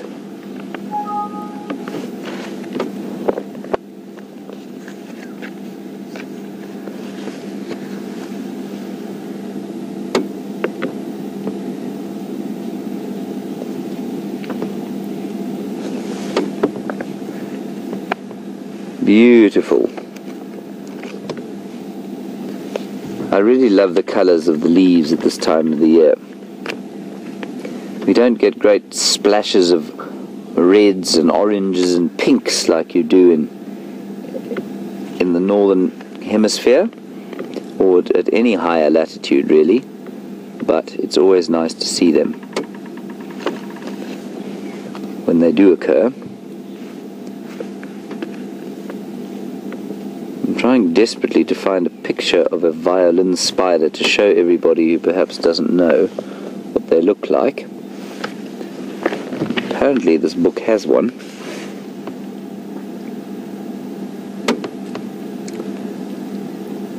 There we go.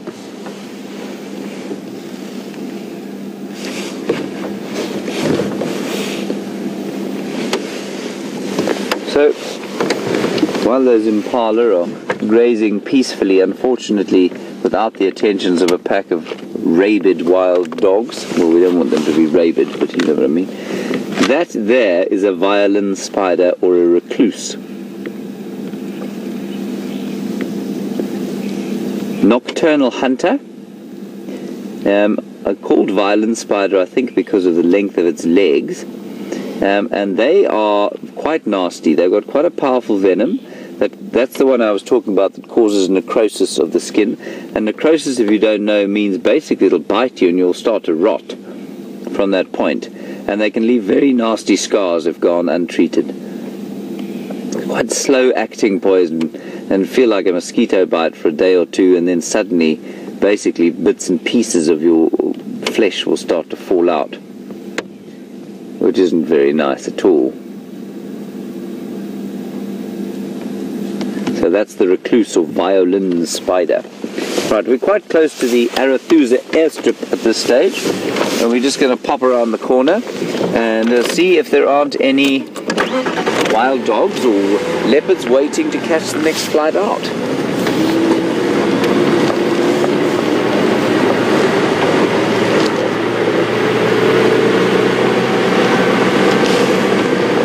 Marianne, thank you for your feedback. You say that Mark's forehead was numb for the next 3 days after his scorpion bite, or sting, not bite at all.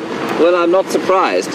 I'd say he got off quite lightly. And there are a few fairly nasty scorpions out here. Again, death from scorpion sting is very unusual, but there are a few nasty ones.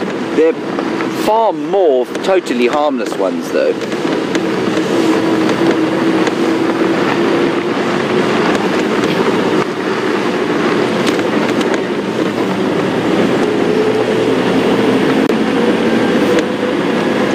To get an update on the radio, so will you excuse me for 1 second? Good morning, stations. Any updates on Arathusa this morning?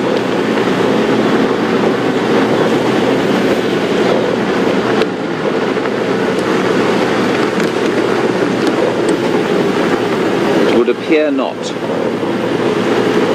Oh well.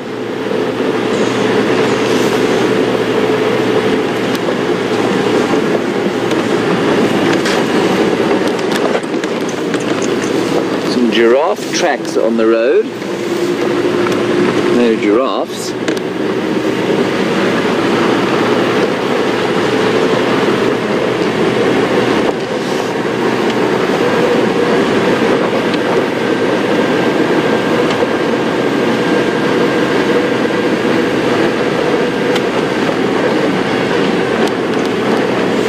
Hello, Elizabeth in Milwaukee.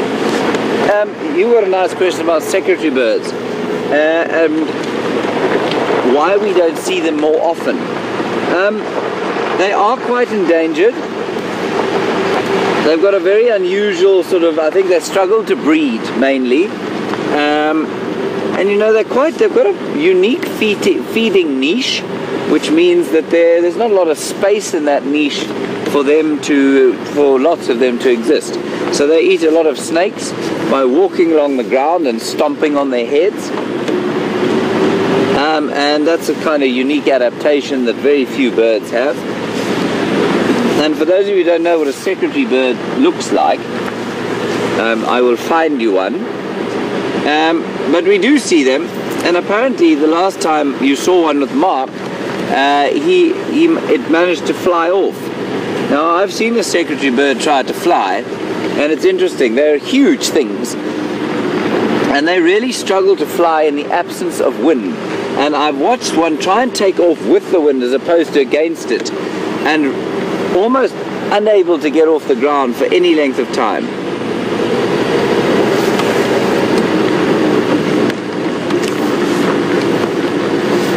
Right, we're just going to stop here and have a listen, and I'll find you the secretary bird.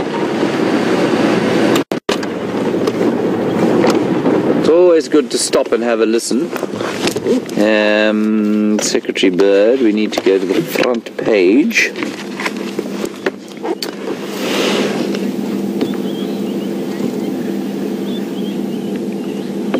And I believe that the secretary bird was actually on this very airstrip,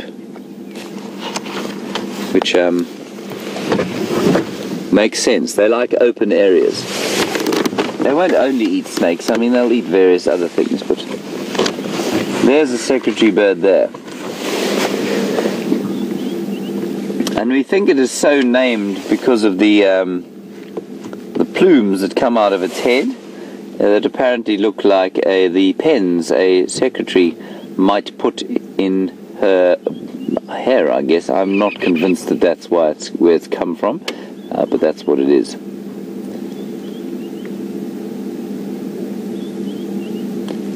These kind of, and it's on the same page as an ostrich. They're a family with only one species in it, which is quite unusual. It's normally an indicator that they're quite an ancient family that probably had a number of other members of it in there during the evolutionary past, but that are no longer extant in current conditions.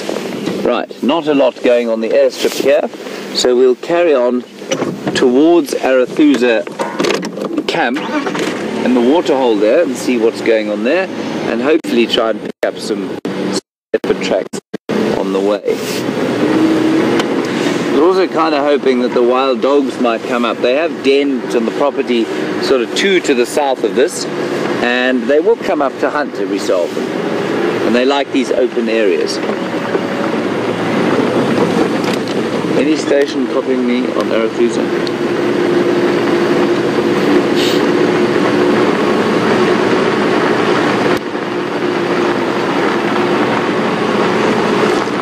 Sorry, I'm just looking for an update this morning.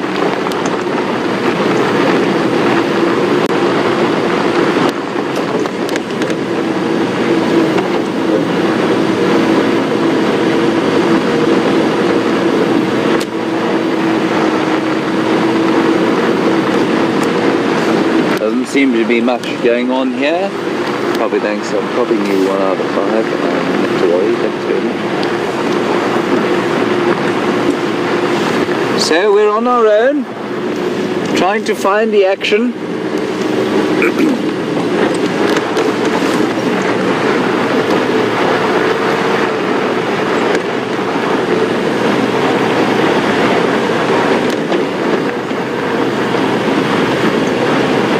We'll just have a look at these two birds here. Wium. I just want to see what they're eating. Now the other day I came here with Scott on my one and only day on camera, after which I was swiftly fired, thankfully, and we saw some hornbills and some starlings exactly like this. They had found the nest of a harvested termite, and they were busy sort of picking the poor old termites out from before they could get back into their holes. I think that's what they're doing here. I'm just going to walk over to where that hornbill is when he moves, and we'll go and see.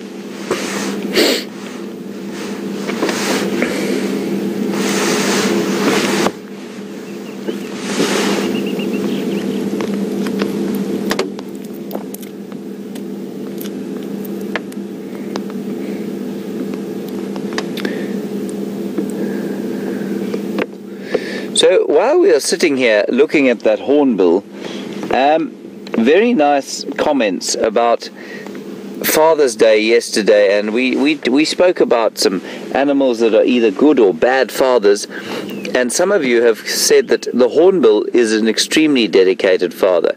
You're absolutely right. There are lots of birds that are dedicated fathers. Very few mammals. The birds tend to set the example there. And what the male hornbill does is that his wife will go into a tree hole. He'll lock her up in there with mud. He'll seal her into the hole. She will shed all her feathers, so she becomes completely naked in the hole, and then she will lay eggs, and when she's in that state, she's obviously completely vulnerable and is totally dependent on the male to bring her food and feed her through a little slit in the tree hole. And while she incubates the eggs, he feeds her, and then when the eggs hatch, normally her feathers have grown back, and she'll come out of the hole and they'll seal it up together and then come back to feed the chicks through the little slit in that hole until they're old enough to come out.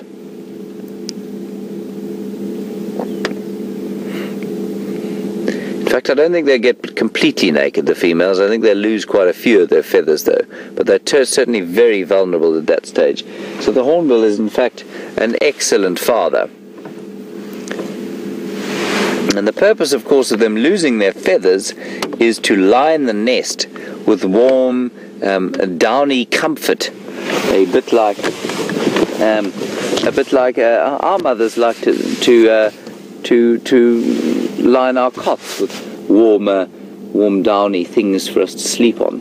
So it is with the hornbill. Right, I'm going to disturb him, and I'm just going to see if we can't find what he's eating. He'll come back.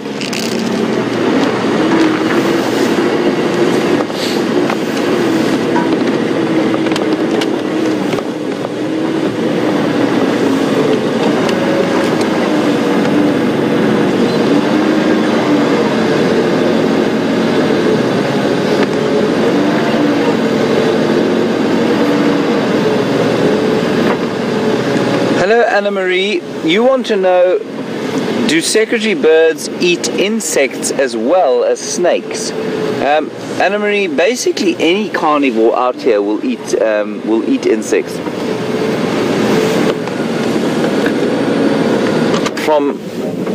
Now I can't find these termites, I'm afraid. I'm just going to sit here for a little while. Anna Marie, any carnivore, from any carnivorous bird to carnivorous mammal to carnivorous reptile and amphibian, they will all eat insects at one stage or another. They're a good source of energy, a good source of fat, which a lot of animals need out here to survive, including us. And so even lions will eat insects from time to time. They'll go to termite emergencies. Leopards will do the same thing. So yes, a secretary bird will absolutely eat insects, especially when they're available. I mean, when Scott and I found the termite nest here, we actually spotted it because of a tawny eagle, which is normally a carrion eater, that was sitting picking termites out of the ground. So yes, absolutely. Just like most of the other carnivores, the secretary bird will certainly eat insects. They're not specialized for it though. They've got the hooked bill of a raptor. You know, it's a meat-tearing bill. That's what the bill is designed for. It's a very heavy bill.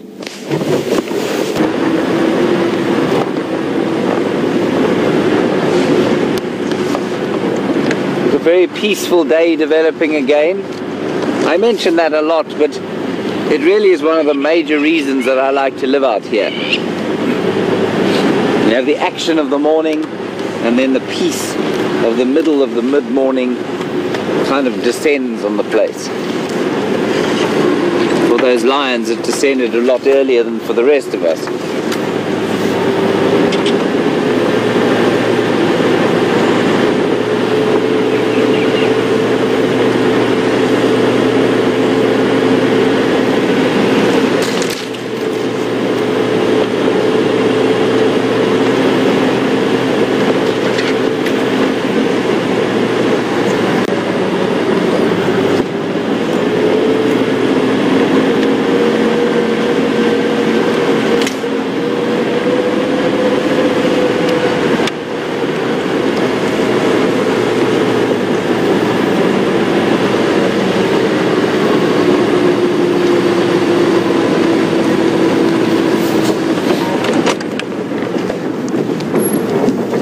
Hello, Miles. You're just 8 years old, watching with your grandmother, Judy, in Minnesota, which I think gets quite a lot colder than we get out here.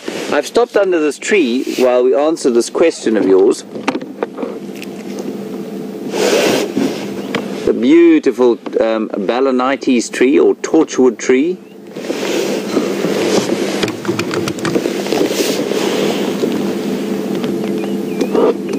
And you want to know about how big scorpions get, and scorpions get fairly large out here. Some of the biggest scorpions are that big, so that's about the biggest that we get, and they tend to be fairly not dangerous to us. They've got big pincers for catching things, and the tail is quite thin, and it's just used for defense. It's not really used for catching prey.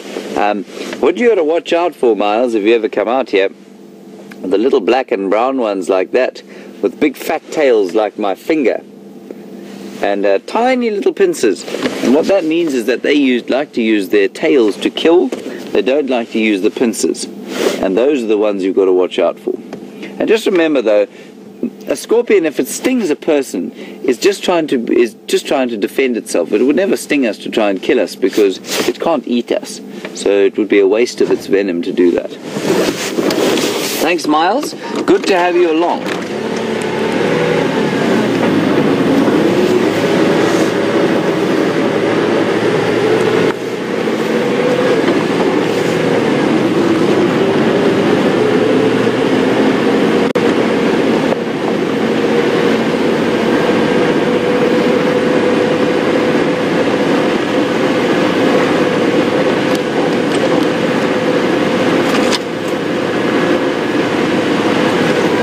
That Arathusa is fairly barren of mammal life this morning.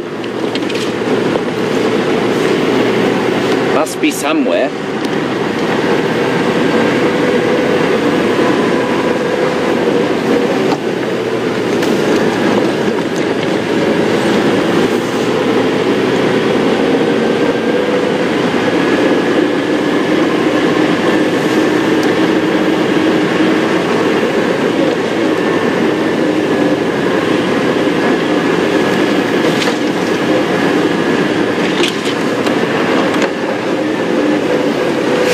If there was there anything seen on the Arathusa camera over the last, say, 12 hours? Any of you can send us an update on that. That would be great. I'm perhaps thinking of elephants. They've spent quite a long time around this area in the last 2 or 3 days.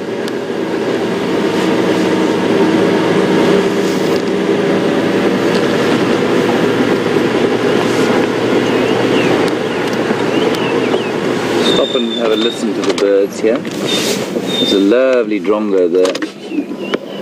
Can you get him, Wium, or I parked you right behind a tree? Right behind the tree. Yeah.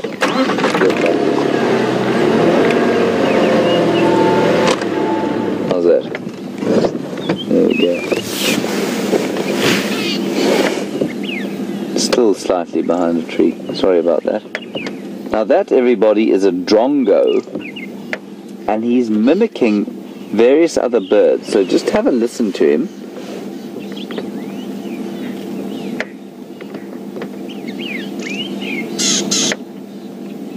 He's mimicking a robin. He's mimicking some blue waxbills.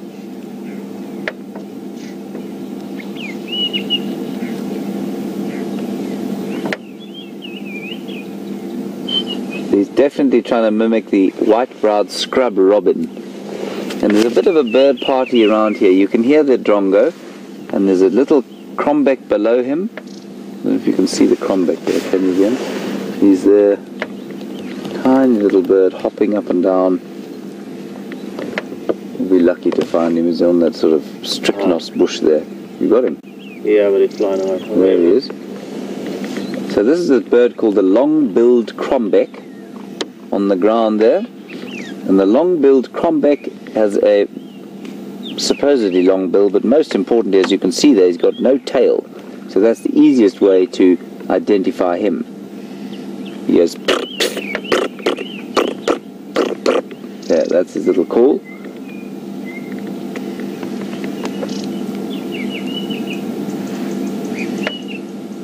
Still hear that chirping sound of the drongo, mimicking various other birds.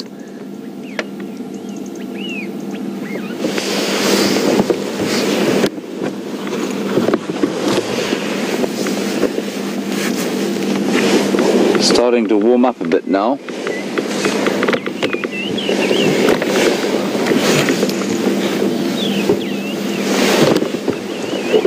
So we're going to go across to Brent. He's found some more interesting parents, and so we'll go across to him, enjoy, and we'll see you a bit later, hopefully with something spectacular. See you now.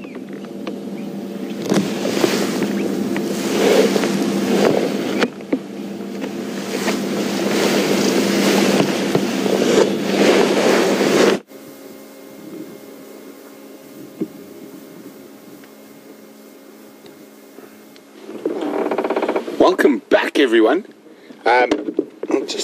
We stopped off at an old friend who we have seen in this hole a few times, and one of the reasons we stopped at this hole is that here James has been discussing hornbills and their nesting procedures. So I know you can't see at the moment, but this is a type of hole a hornbill would use, probably a bit rounder, and that's how they would build up the mud across there and just leave a feeding hole so the male's able to feed the female through there. But this hole in particular would not be a good idea, as Bryan is going to show you shortly as we blow out a little bit. And there you can see a very reptilian eye in that hole, and that is a rock monitor, and he has decided to take up residence in this hole, which, according to Scott, tells me in November last year was actually a woodlands kingfisher nest. And there's a possibility that this rock monitor might have even eaten the eggs or the babies of that kingfisher and decided that this is such a great spot that he has taken it over, or she is taking it over almost permanently. And we see this monitor quite often when we travel down this road. It has been quite cold, so it's still snug inside there. But sometimes you'll see it half out catching some morning sun. And the sun hasn't quite got around to that side of the hole yet, so we should be waiting till the sun comes around. But to let you know what we've been up to, I have not seen this many different sets of leopard tracks on Juma for quite some time. And unfortunately they're proving quite difficult, and a lot of them are quite old from a tracking point of view. They're from last night. We have been following fairly fresh female leopard tracks around this area, and she went off into the long grass. We're just checking around here, but those are probably from early this morning. Still not ideal. When I say early this morning, I'm probably 2-3 in the morning, so not sort of from that period around 5 or 6, between 5 and 6 in the morning, where we really want to find tracks from that age. But don't worry, we have not in the slightest given up, and I'm still on the hunt. And we're going to move on now from the monitor and just check carefully up the rest of this road. The tracks, I've got a sneaky suspicion, might cut towards the Juma Dam.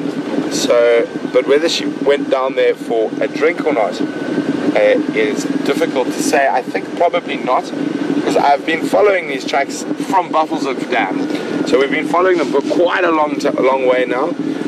When you last left me, I was actually following up on a young male tracks in that area, but then these females tracks were so much more fresh that we made the call and we moved on to the female tracks. Tracking a leopard is sometimes a very difficult thing. It's only one track and steps on one little bit of hard ground. And I showed Bryan some of the tracks we were following there. And the reason I'm not showing you where the tracks are on that is because you can literally barely see them with my eye, and actually right above them. So I don't think we're going to be able to get them on camera. But we are still hot on the trail, or maybe not as hot as I would like, a few hours behind.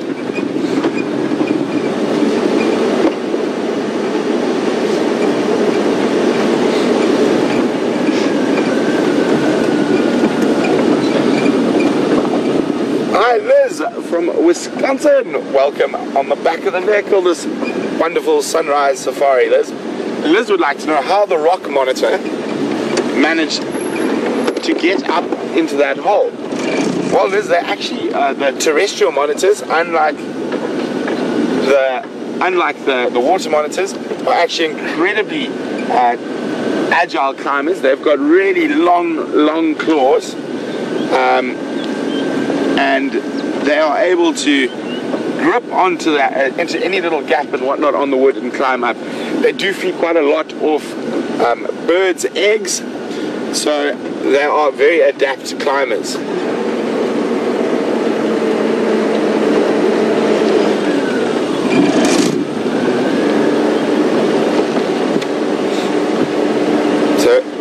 So very, very carefully check along here.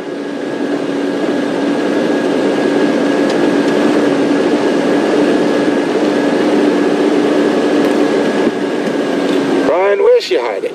I have no idea. Too many tracks going in too many directions.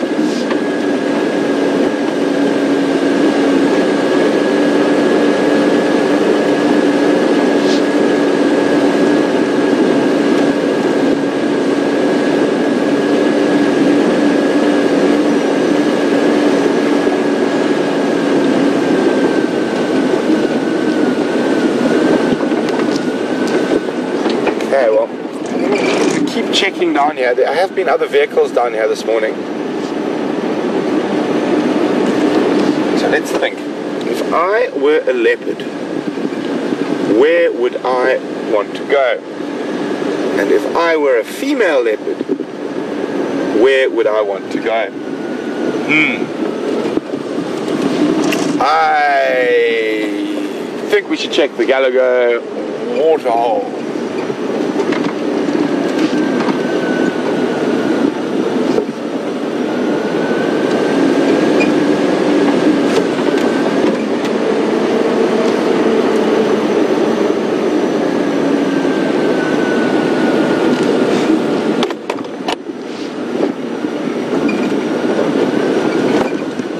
Hi, Bryan from Missouri. Welcome on the back of the vehicle, this sunrise safari. Bryan would like to know whether we get hurricanes or tropical depressions during the dry season. And would this bring rain, and how would it affect the ecology? That's a very good question, Bryan. Our dry season, we normally do get rain maybe once or twice. And that is from a big cold front or tropical storm that will be out from Mozambique. And we'll get sort of a tail end of it. It is very little rain, and it's only for a day or two at the most, and very, very little rain. So it doesn't actually affect the ecology of the dry season that much. You will get a few plants that will have a little burst, and the grasses will get a little bit of green, but very, very little rain, and only once or twice during the dry season. So, and sometimes it doesn't come at all, but sometimes it does. But it is quite miserable, I can tell you, when that does happen, because apart from being freezing for us, there's also now wet to contend with, and that sort of seems to get to your bones. Oh, good spot, Bryan. So, a predator, but not the predator we're looking for. And we can hear in the distance some squirrels who probably alarm calling at that. So who can tell me which bird this is? Who can tell me which bird this is? You can send your answers to questions@wildearth.tv or use the hashtag #SafariLive on Twitter.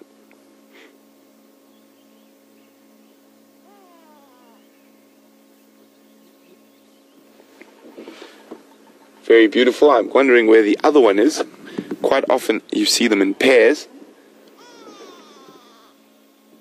You can see there's quite a bit of white on that branch. So it looks like they might use that perch reasonably often.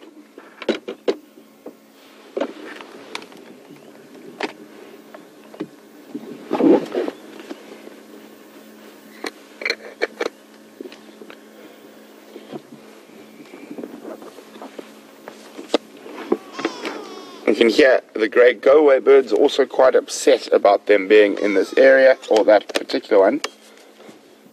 I'm just trying to have a look around to see if I can see the other.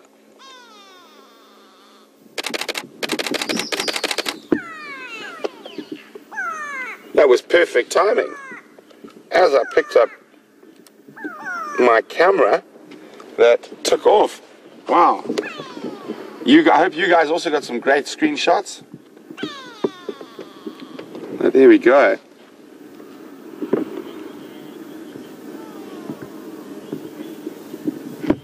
So you never know what's going to be around the next corner. Beautiful, beautiful, beautiful bird. Yeah, nice shot. No, thanks, B-Dog. Yeah, so quite lucky. I was like, oh, should I take a picture? Shouldn't I? But such nice morning light, sitting there. And literally, as I picked up the camera, you saw the body position change. And awesome. Definitely going to have to tweet that one. So see if you, I'm sure some of you guys must have got some great screenshots of that as well.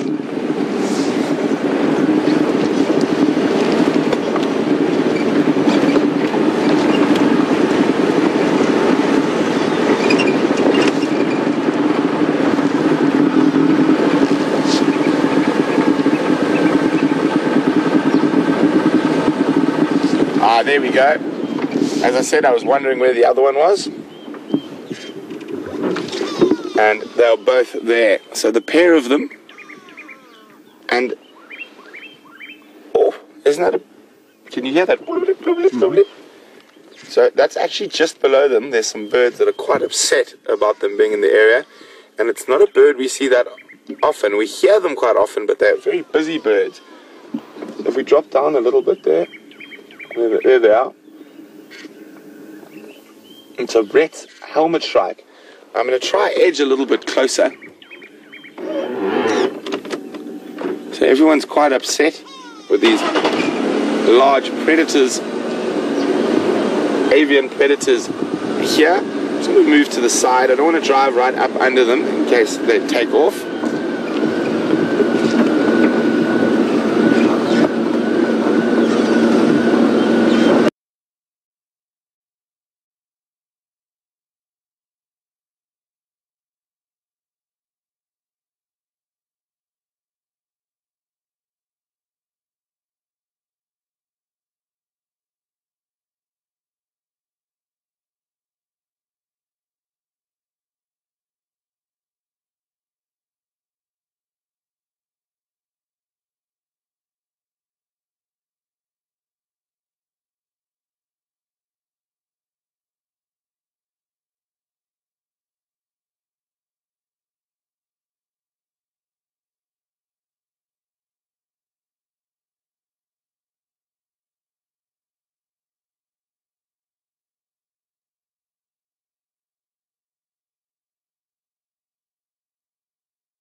Able to avoid the gremlins, and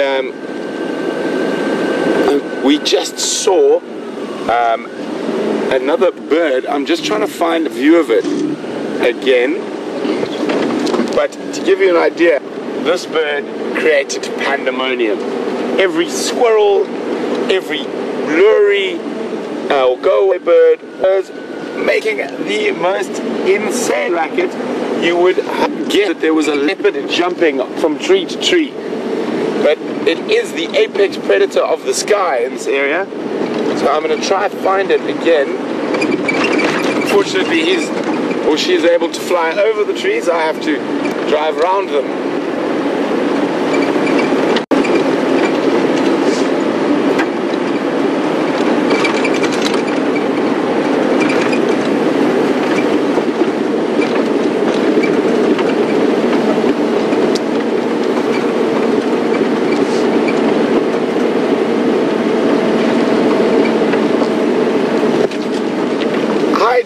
Dave from Toronto.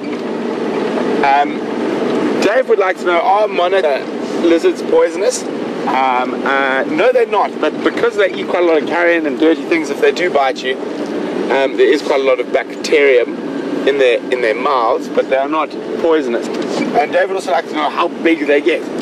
The biggest one I've seen is probably nearly with the tail as long as me, obviously, not quite as big, so around 2 meters is the biggest one I've seen.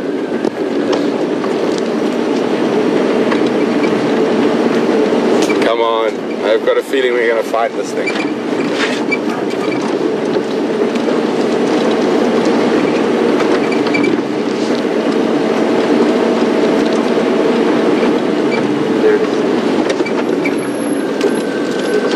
Joanne and RC.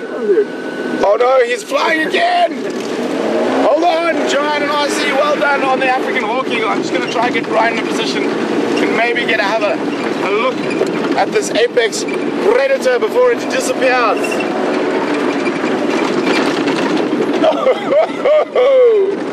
Okay, we are tracking an eagle, the largest eagle. He's flying from Big Marula to Marula, and it is an incredibly large bird. It's a martial eagle, which is the biggest bird we get here. His wingspan is Jesus. So went this way, but quite luckily he's flying and perching, but he is making our life a little bit difficult.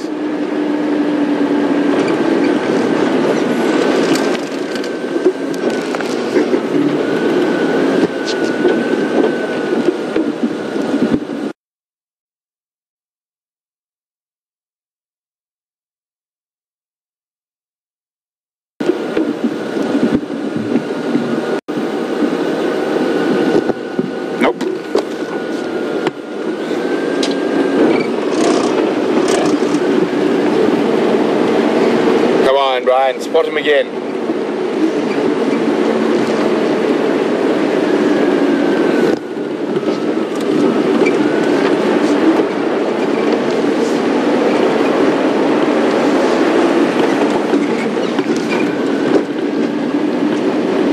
I think our best chance is going to be off the Voyatella Atis.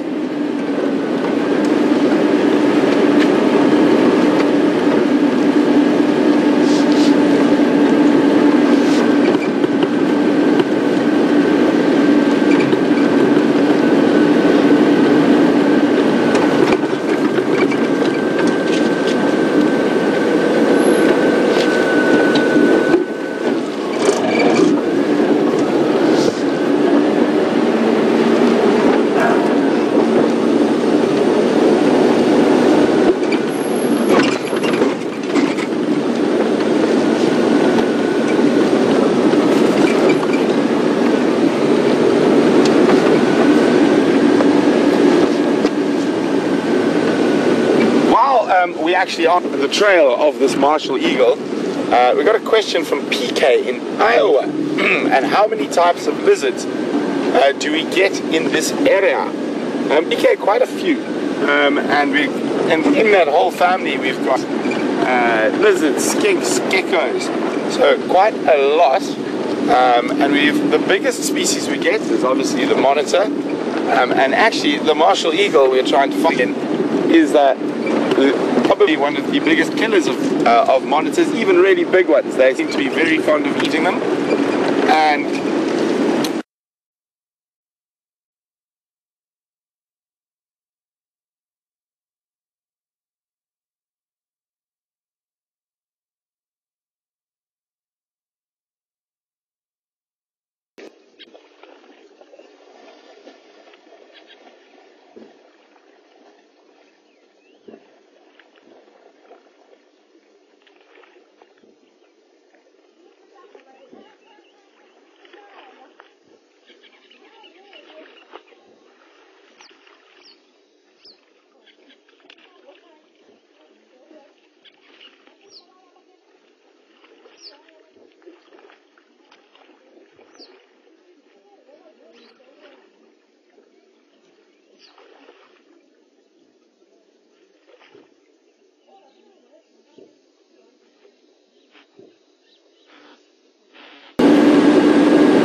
sorry about that. Gremlins are creeping about.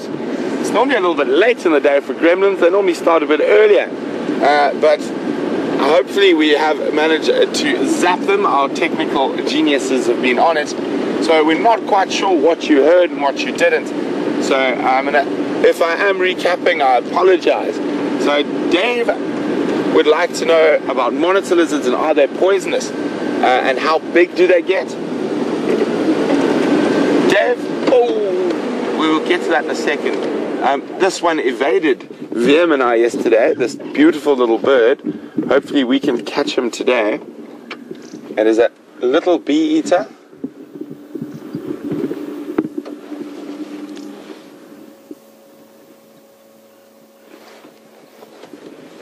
Very, very pretty. Hopefully moves out into the sunshine.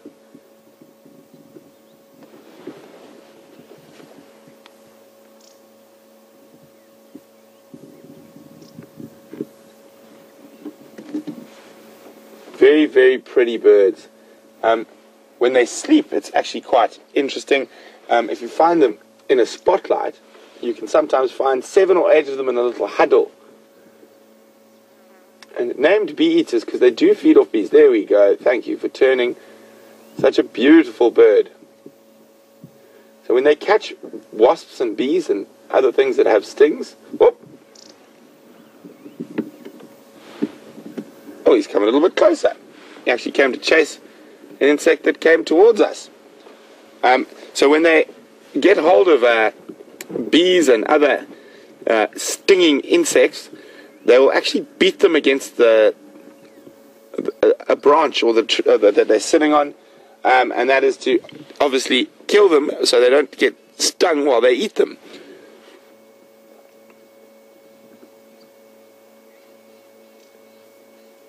And it was actually very close to here where Wium and I were evaded by this little guy yesterday, so possibly the same one, and puffed up in the chilly morning.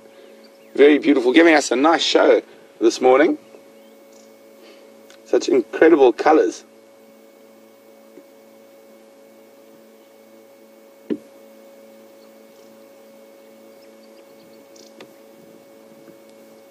Whoop. Incredibly fast. And there we go, back to the same perch. So let's see if he catches anything. While we're watching this, I'll just finish up on those monitor lizards. So monitor lizards, Dave, are not poisonous. They do have a lot of bacteria in their mouth because they do eat quite a lot of carrion. So if they do bite you, it can be quite painful and can get infected. Actually, one of their more common uses of defense is their long tail. They'll whip it around and it can use it like a whip.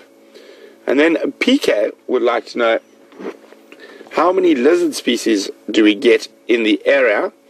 And I said we get a lot. Lots and lots. From skinks and monitor lizards to aceps to plated lizards, flat lizards, grass lizards, girdled lizards, agamas, and even a very strange branch of lizards called worm lizards. The biggest lizard we get is the monitors, and then the next one is the plated lizards. We've got a giant plated lizard that we get here.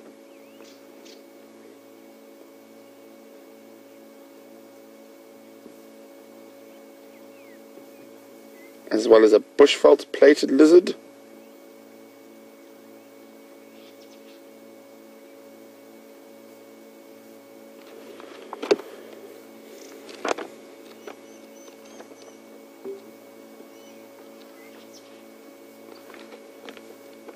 And some of these lizard species are incredibly beautiful and have some incredible colors. But I think my favorite from the reptiles is definitely the geckos.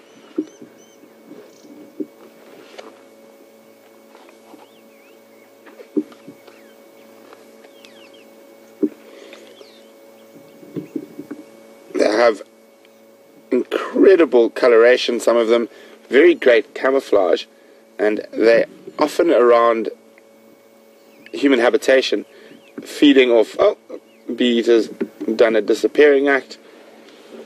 So we can have a look at the geckos. I'm just trying to find. And you've got very different types. You've got dwarf geckos, house geckos. The most common one we probably get is, I'm going to find him now.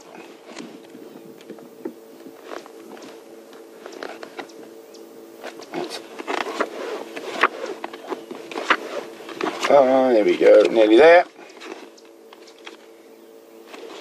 Is a morose tropical house gecko.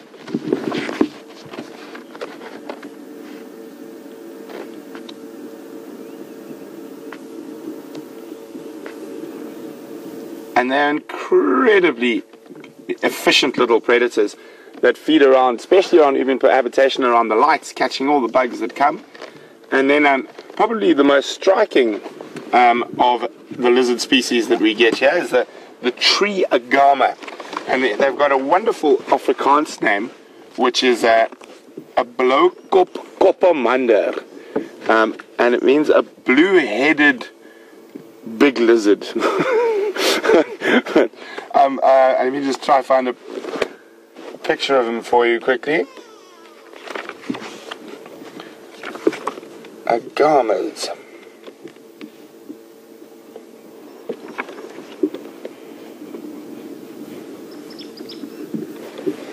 We call them,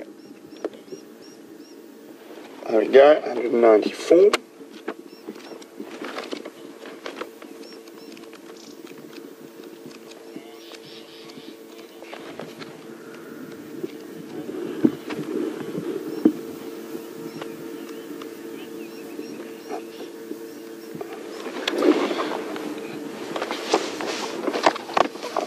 So they've got the most striking coloration is definitely on the tree agama. As I said, the Afrikaans is called a blauwkop-koppermander. There we go. You can see that really bright blue head. Just look up in the book a little bit more. And put it there. Is that better? Yeah. So very, very pretty. The females are quite dull in comparison to the males, that bright blue head and orange bodies. But we still had that brief visual of that martial eagle, and he was heading in this direction, so we're hoping if we move up here we might get lucky enough to spot him sitting at the top of a big tree.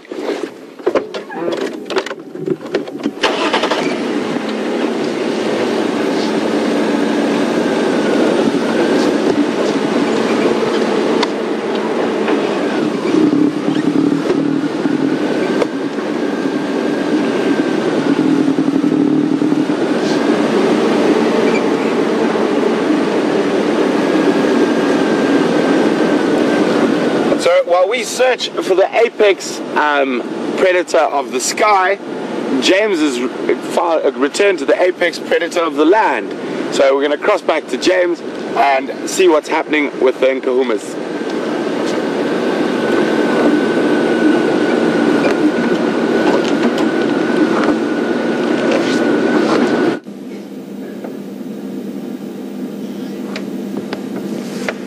Hello everybody. Welcome back to Wendy. We've traversed the whole of Arathusa, failed to come up with anything, so we've come back to the magnificent Nkuhuma pride and this little sub-adult who we're focusing on, who's a little bit interested in our vehicle, which was quite nice, and has now gone fast asleep. In the background you can hear a Cokie Franklin calling. And I must just apologize for the issues we've had with streaming. We're not sure exactly what the case is. We do think that the incident of the shovel, the incident of the errant shovel that chopped various wires in half, has caused quite a lot of the problem. So we're sorry about the pixelation of the picture and the quality thereof. We're working on it. Rest assured, Eugene will not sleep for the next 72 hours. He probably won't eat either. So his life will be the opposite to what you're currently witnessing on these lions. Wium said to me a little bit earlier, we saw a waterbuck in Arathusa, and he said he'd like to hug a waterbuck because they look like the furriest animals in the bush. I'm not sure I agree with him. I think you'd come away smelling quite appalling.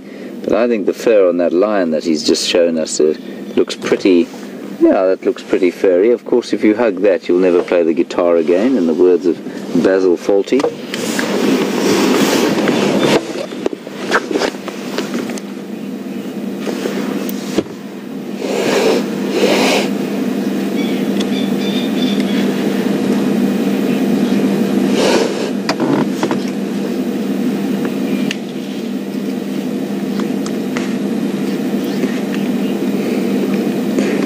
Hello, little Miles in Minnesota, hanging out with your grandmother, Judy in Minnesota.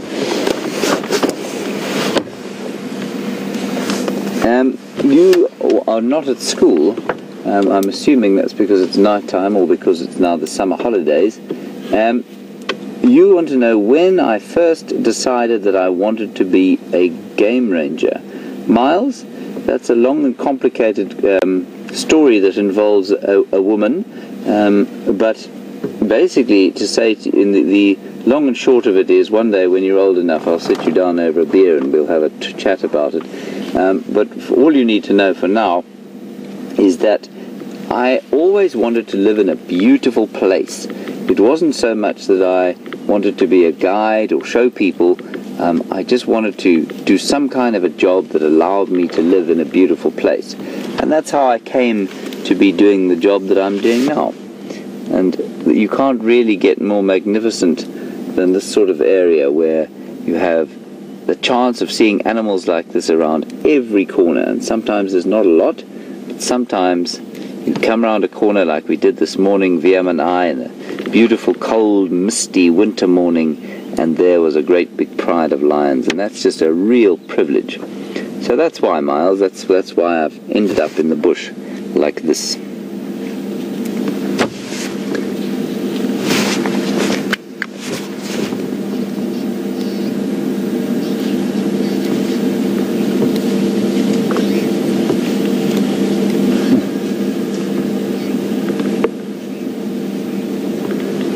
Hello, Melissa. The very nice question, actually. Why do we never hear that classic MGM lion roar? Basically because the lion that's doing it in the MGM thing, I don't believe is actually roaring. I think it's probably yawning, and it's an attached soundbite to the roaring lion. Look at this high action for lions at this time of the day. So I think that's probably the answer, Melissa. You're not a lion. Different lions sound slightly different, and at night, I'm not sure if you've heard a lion roar at night on WildEarth or anywhere else, but they do make a very classic kind of a lion roar, and it doesn't sound anything like the MGM lion's roar. So like I say, I think if I'm thinking back correctly to the MGM lion, I think that lion is in fact yawning, and the sound that they've applied to it is a fairly doctored version of a lion's roar.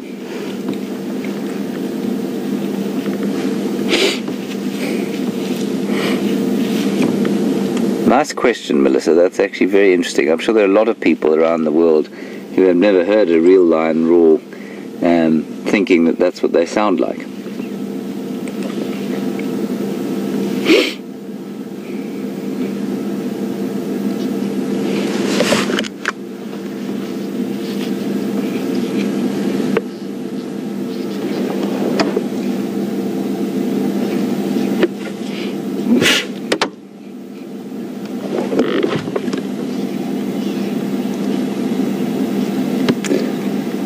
Michael, just to wrap up the little discussion we had about dung beetles and moths and dung beetles careening into the foreheads of unsuspecting high-paying tourists in South Africa. Not very great for our tourism industry, but you know, the dung beetles just won't listen. You say they probably don't fly into the sun because they're nocturnal. I think that's probably pretty good postulation, Michael. They don't tend to fly into the moon either, though, which is a little confusing. But yeah, dung beetles are active a lot during the day, though. They're not necessarily nocturnal, and in fact will be very active during the day if they can find the right kind of dung.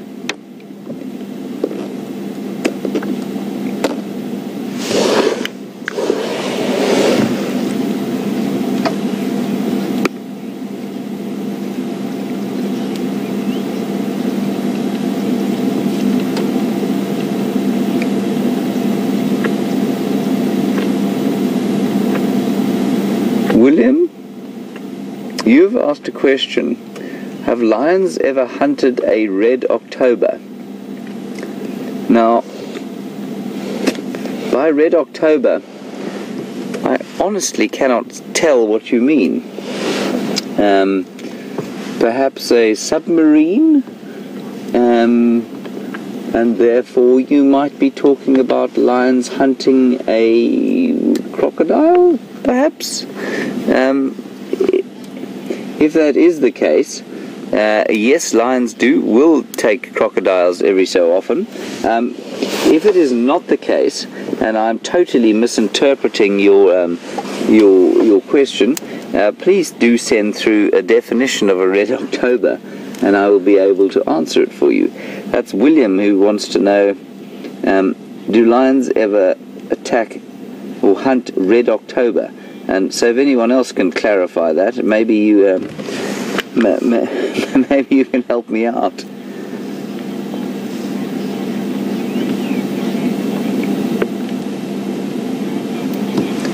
Hello, Chris. You want to know how long is the average lion claw?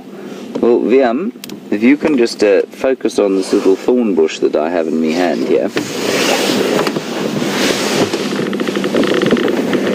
First, the average lion claw is probably about as long as this thorn that I'm holding in my hand.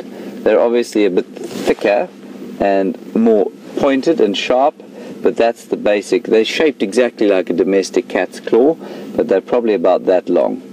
And so quite a formidable piece of equipment that they have.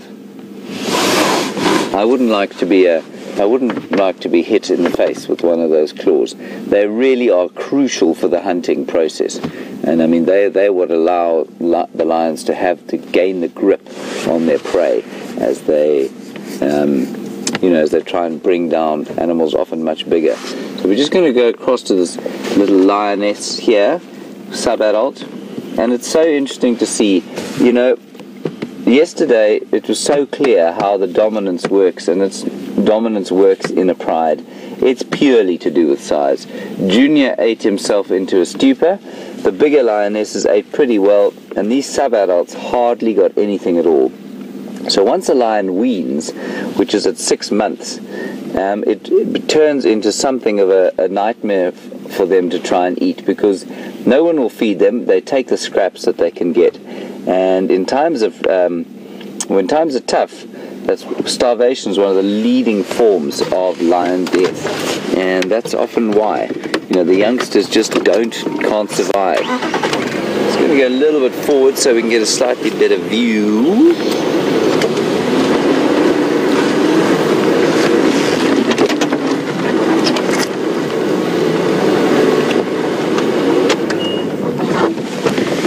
So we're just going to go quickly across to Brent, who's found some hippos, and we'll come back here just now and just before we end the show. Enjoy with Brent, the hippopotami.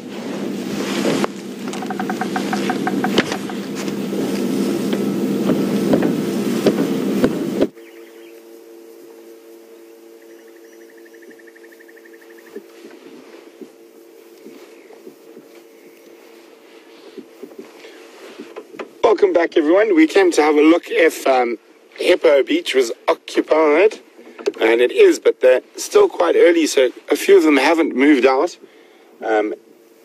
onto that beach to bask. Some of the younger ones have, and that could be because they are younger and they don't have that big subcutaneous fat layer that as developed as the adults, that they might feel the need to bask a little bit earlier.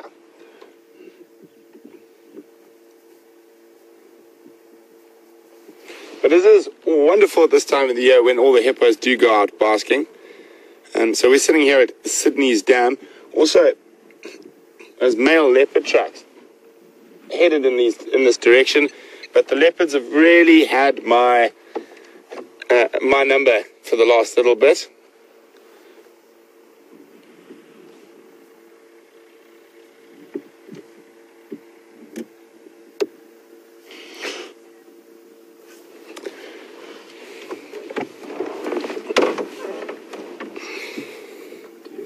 So PK from Iowa has posed a challenge. PK, this is not an easy challenge you have posed. PK has posed the challenge to try show more lizards. PK, I will definitely do my best. I'm going to have to start looking out for giant plated lizards, basking spots and things like that. So PK just wants to see a few more lizards than we normally do. So I will try my best. It is quite difficult, but I will definitely, going forward, keep an eagle eye out for lizards, and I'm sure Bryan will do the same. But it's been a really great morning. We've had a little bit of a frustrating morning.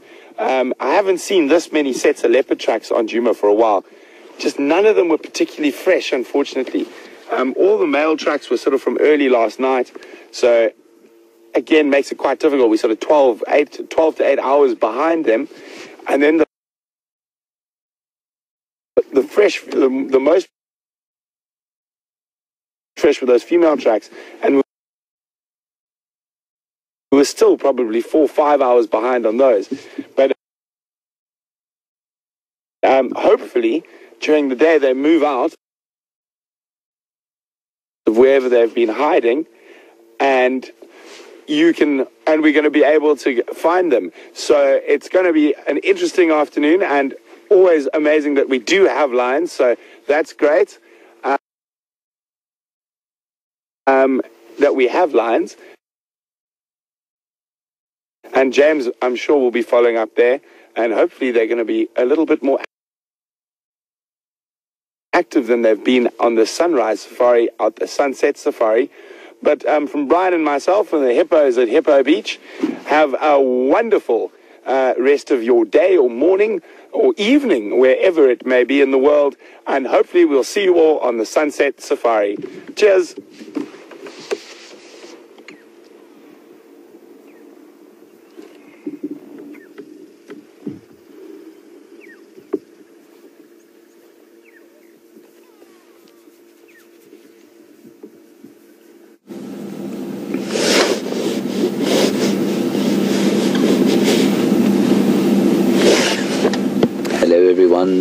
I hope you enjoyed the hippopotami with the irascible Brent Leo Smith. Brent, just so that you know, hasn't had leave for about 3 months. He is a repository of an astonishing amount of energy, and we're very lucky to have him, I feel. The question from William about the Red October was in fact a red herring, and William's attempt at a profoundly amusing humour.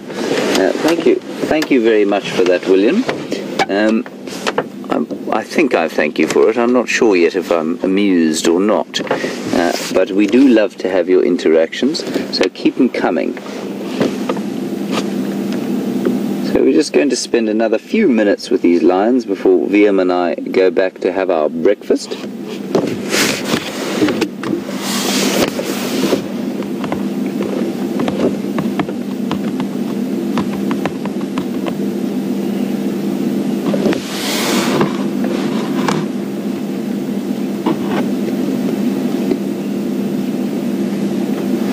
Hello, Heidi in Zurich. You want to know, very nice question, do we have institutes and charity organizations that looked after sick or injured animals? Yes, there are a few around the place. The most obvious one is a place called Maholoholo, which is just near Hoedspruit, not too far from here. Here comes Junior Wium, just to the left. And there are a few others, and certainly around this area. not that many rehabilitation centres, but certainly charities that do look after endangered species. So not so much the lions in this area, but certainly the wild dogs and the cheetahs, and there's quite a lot of effort put into that sort of conservation. Junior is now imposing himself bodily on the rest of the pride, and lots of others throughout Africa. And I mean, you made mention of something called the DSWT. You don't perhaps mean the DSWF, David Shepherd Wildlife Foundation, or Trust maybe. And they run, for example, they're a British charity, and they run lots of different animal programs throughout Africa, an elephant orphanage in Zambia, and there are various other conservation things that they do throughout Africa. So there are lots of them that look after various aspects of lion conservation and animal conservation. And one of our local ecotourism companies called Wilderness Safaris, which is a brilliant company, they spend a huge amount of money on conservation in the areas where they run lodges.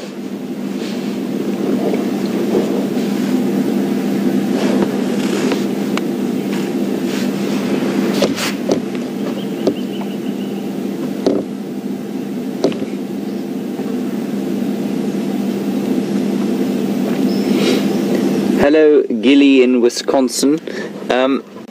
You want to know if I will ever be able to find the den where the gremlins are that have made trouble with our signal and continue to give us Eugene sleepless nights and cause his hair to fall out. He's starting to look a bit bald like me these days. First of all, just to apologize once again before we leave you for our technical hitches. We are on it. We're doing our best to rectify the problems, and there are various issues we have to deal with on a daily basis, so we are sorry about them, just while we refine the product. Gilly, the answer is no, I won't be able to find the burrow, and that's because they're not really burrow-dwelling, our gremlins. They're probably more alien life forms that knock about in the stratosphere, causing trouble with our signals and knocking on our stealing parts of the satellites so that they can go and fix their spacecraft and that sort of thing. So I don't think we're going to be able to find the gremlins out here. If one of them crash lands, I will make certain to find it and show it to you.